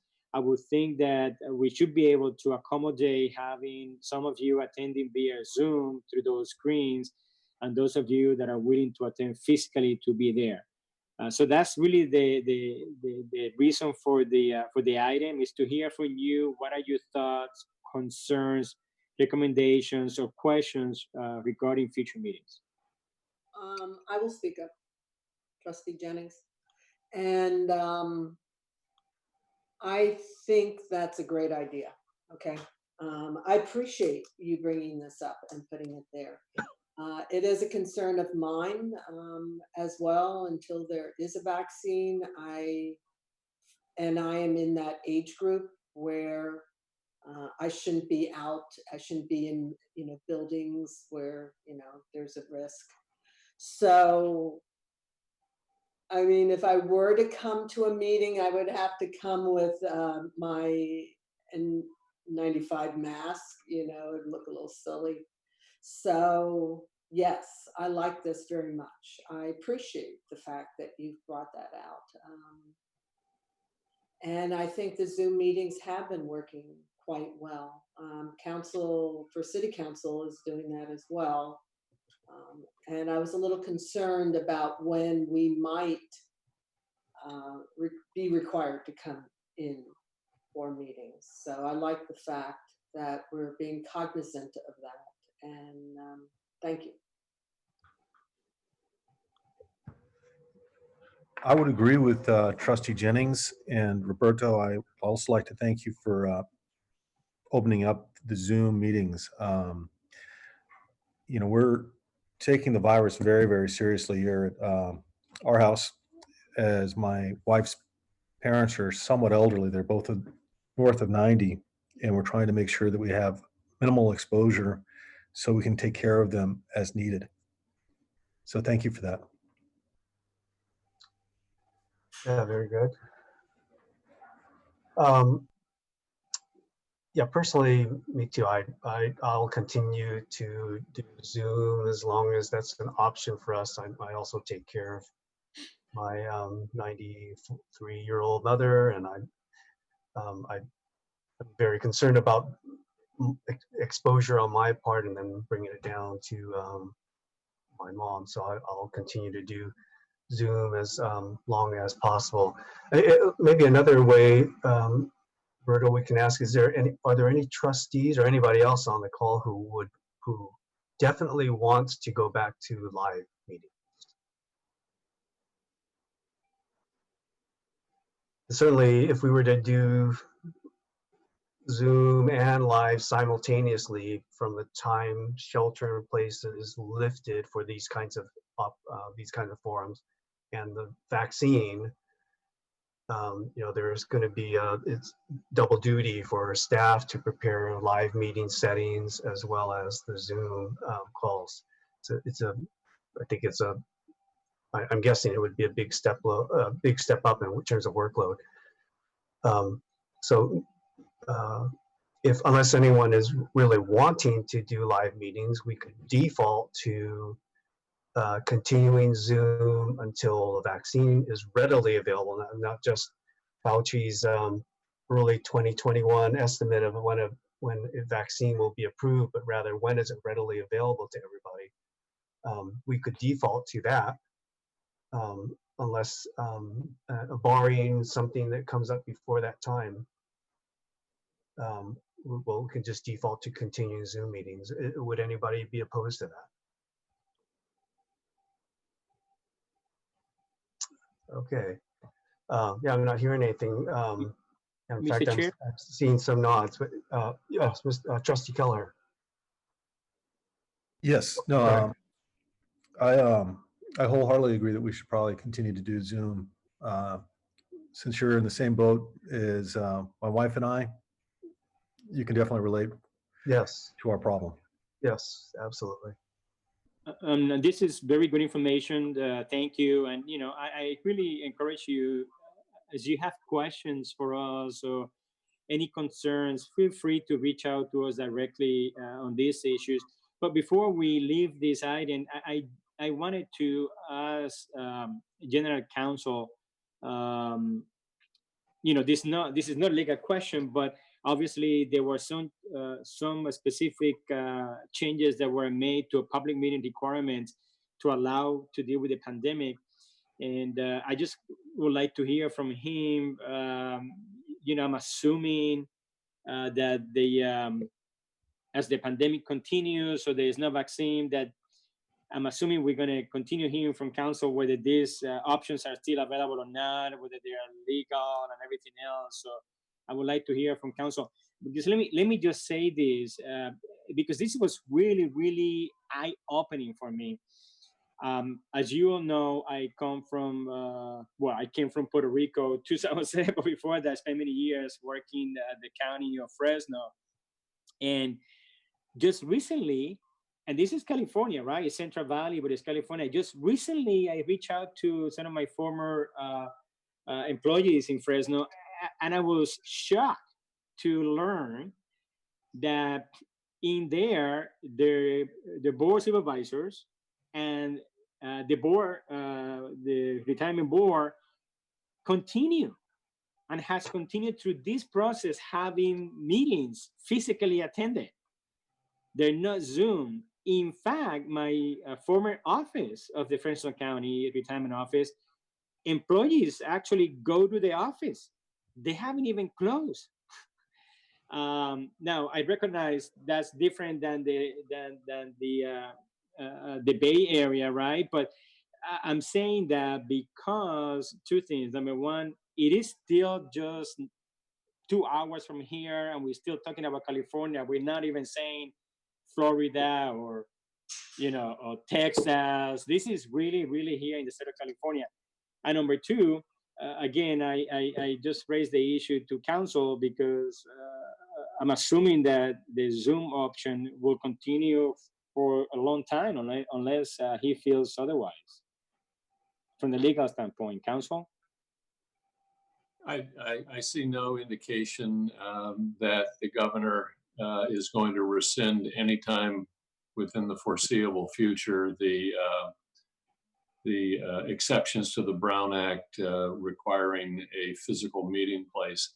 In fact, the state and the entire employer, both private and public employer communities, are extremely sensitive to putting both employees and the general public in the Hobson's choice of being able to participate or earn a living and forcing them into a health risk that most people consider unacceptable. And so I don't foresee any time frankly, by the end of the year, that the governor is going to rescind the current order. I will also mention that even if it were rescinded and we went back to the Brown Act as it stands, saying that we have to have physical meetings in the jurisdiction, in this case in San Jose, that we still have the capability of teleconference for a number of board members who don't wish to take that health risk and want to participate remotely in the meetings. So we still have that option available to us. We've used that sparingly in the past, but if we had to, we would fall back on that. But I think for now, and at least foreseeing the next several months, that we can rest assured that we're going to be able to continue protecting our board members, our staff, and members of the general public and members of the system from having to make that impossible choice when they're not comfortable making that choice. So I think we can count on the next several months of being able to proceed in this manner. Thank you. Thank you, Council. Yeah. Mr. Pena, is that adequate for now? Yes. I mean, you all heard me last time. The safety of our staff, the members, and trustees are our number one priority. So, to the extent we can continue having staff working remotely and continue having Zoom meetings, we will do so for as long as we can. So, thank you for your input, everyone. Great. Thank you, everyone. Yes. Okay, 6 committees, reports, recommendations. 6.1 is the investment committee. Vice Chair Chandra is not here. Is there an oral update in lieu of Vice Chair Chandra? Okay, A is the oral update. B, 6.1B is are the minutes. That's receive and file. Minutes from December 17th, also minutes from March 12th special meetings, receive and file. D, minutes from special March 18th committee meeting, receive and file, and minutes from March 24 Federated Investment Committee, receive and file. 6.2, governance committee. Trustee Horowitz, would you like to make an oral update? I believe we updated on our last meeting at our last board meeting, and we will have another meeting today following this meeting. So there's no new business to update. Okay, very good. And if I can note before anyone, Trustee Horowitz, Trustee Kelleher step away, I believe, Linda, please correct me, but we'll just stay on this line to do the governance committee meeting. We don't have to call in separately. Is that correct? Linda? I think I work for Linda, but I think we have to adjourn this meeting and then we have a new call for your committee meeting. But Linda, can you address that issue?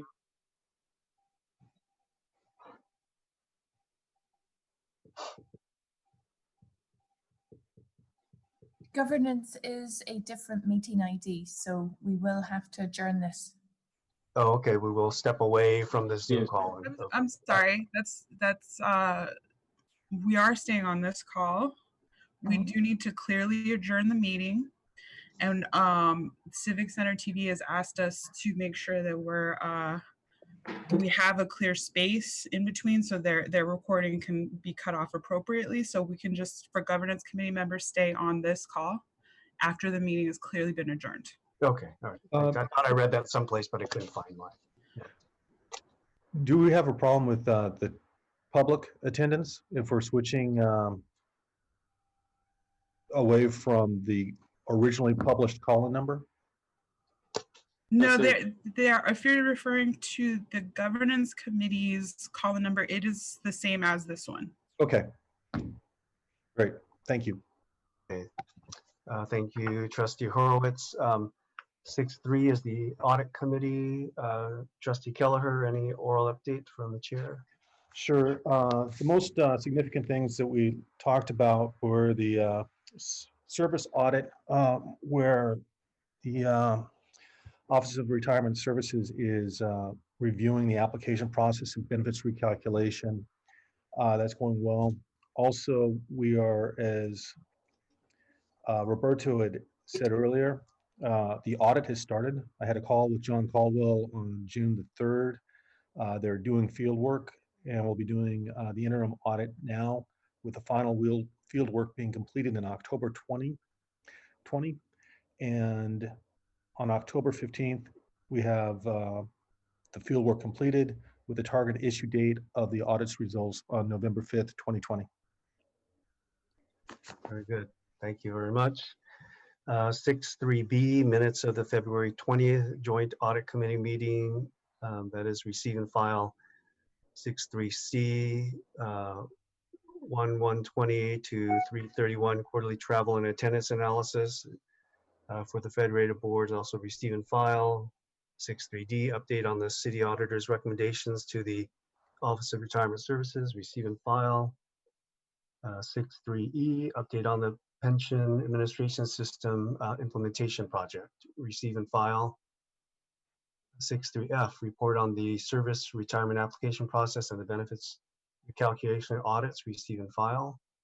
And 6.3g, discussion and action on the committee's recommendation to approve the Office Retirement Service retirement plans audit plan by Grant Thornton on for fiscal year ending June 30th, 2020. Is that you, Mr. Pena? Yes. So a couple of things. Michelle, don't go all the way down. First of all, on G, we do need an action from your board. But if you allow me to speak, Michelle, if you can move up, there you go. That's fine. I do know that items E and F are receive and file, but if you allow me to make some comments, Chair Castellano, on E, the pension administration system, there was a presentation. You have it before you at the committee level, but I wanted just to call attention. I wanted your board to understand this is it. This presentation and discussion at the committee level actually ended the project that took about 5 years. So we are completed with the project. You're not going to hear any more updates on the pension administration system implementation project.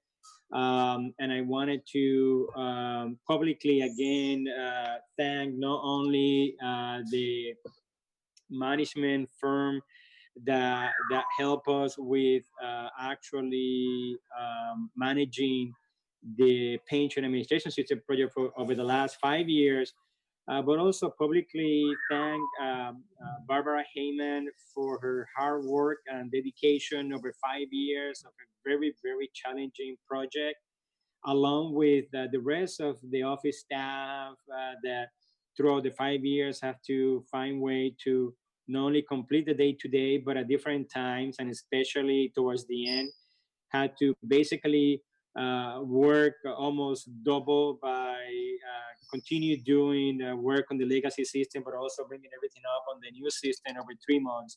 So it was a challenging project that came through. It was probably took a little longer than anticipated, but certainly within budget.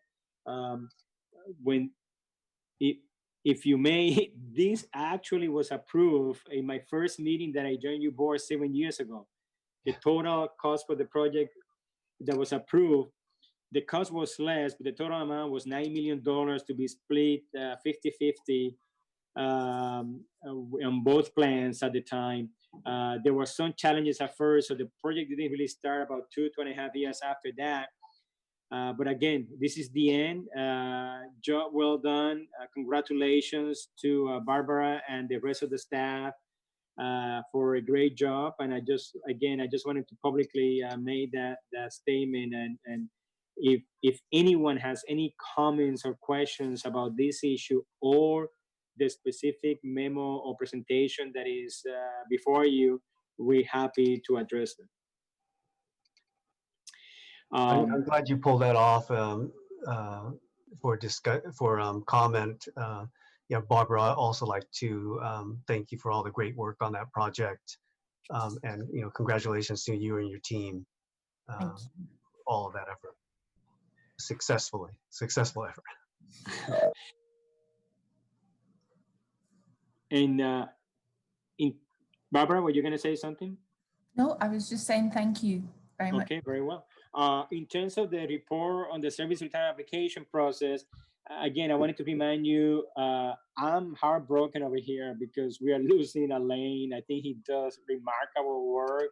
So that's going to be, you know, a difficult situation for us going forward. Trustee Kelleher is correct. He provided a very general statement on that particular issue.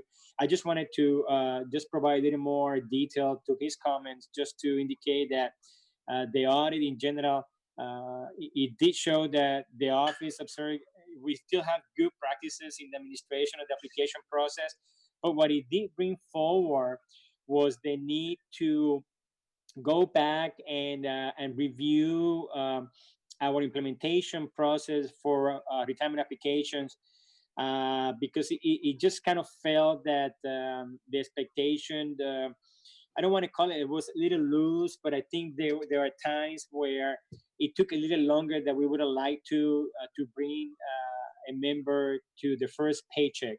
I think this was a result, really, quite honestly, of a situation back in the 2009, 2010, when you know, we have the last economic downturn, and not only did the office lose positions, but then was that situation was complicated by the fact that there were many members of the city that retired. So when that happened at the time, I think the office looked at the time to be a little more flexible on that timeline. And for whatever reason, we never adjusted that over time. So I guess my point here is that overall, we have good controls in place, but we are certainly going to look to the process to see if we can tighten it up a little bit and hopefully improve our implementation of retirement applications. That's the comment that I wanted to make. And on that issue, and I'm happy to answer any questions. And then in terms of G, there was a presentation by Grant Thornton on the audit plan for the upcoming financial audit. And this is something that your audit committee actually approved and is recommending to your board for approval. And we do need an action from your board on the audit plan. Okay, any questions by the board members about the audit plan?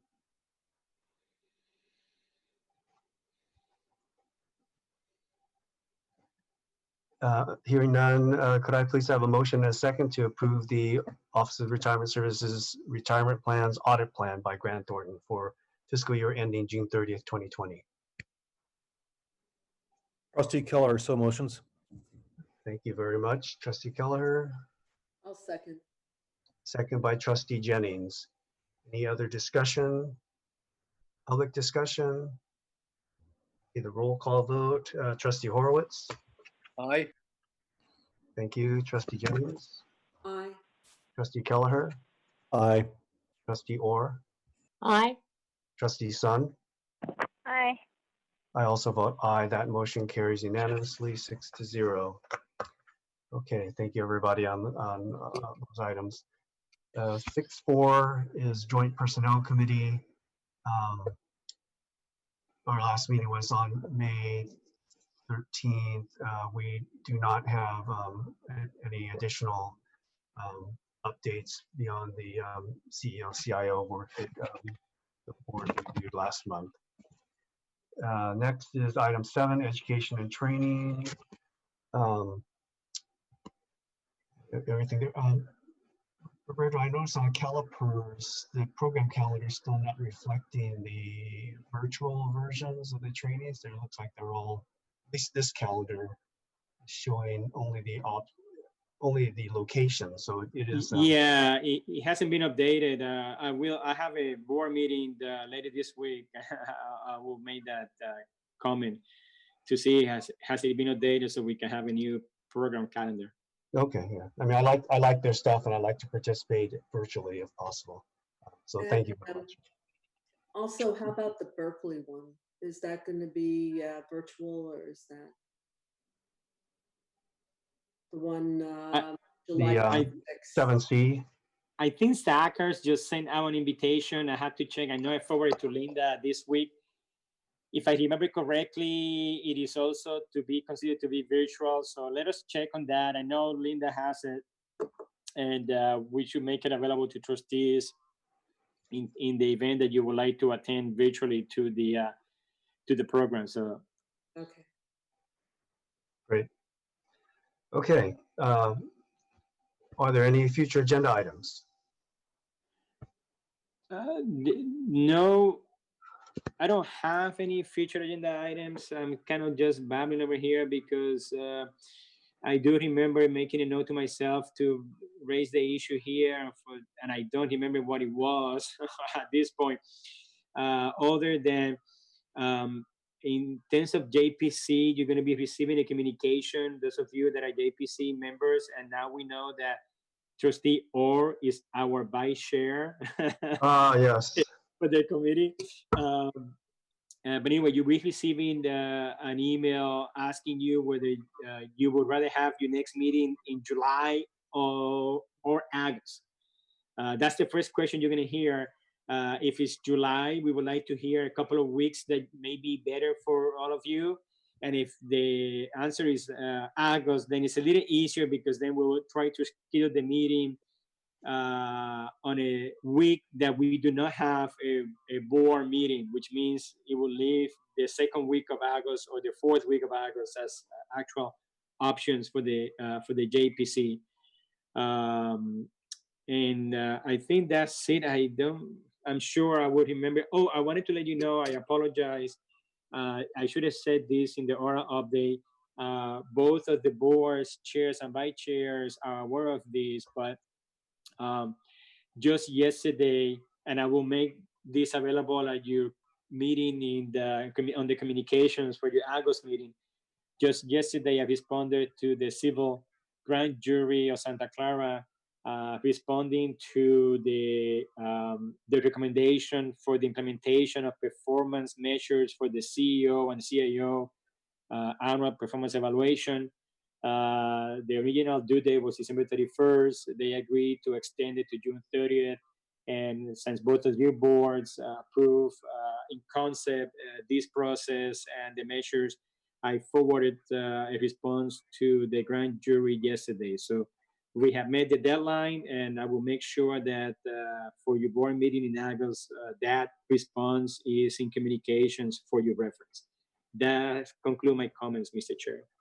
Okay. Trustee Orr, I apologize profusely for again getting that wrong about No your worries. vice chair role for JPC. I'm very sorry about that. No worries at all. Okay, thank you. Thank you, though. Thank you for your understanding. Okay, and with that, we are adjourned. And again, the Joint Governance Committee will begin very shortly on the same call. Thanks everybody for coming. Good to see your faces. See you next time.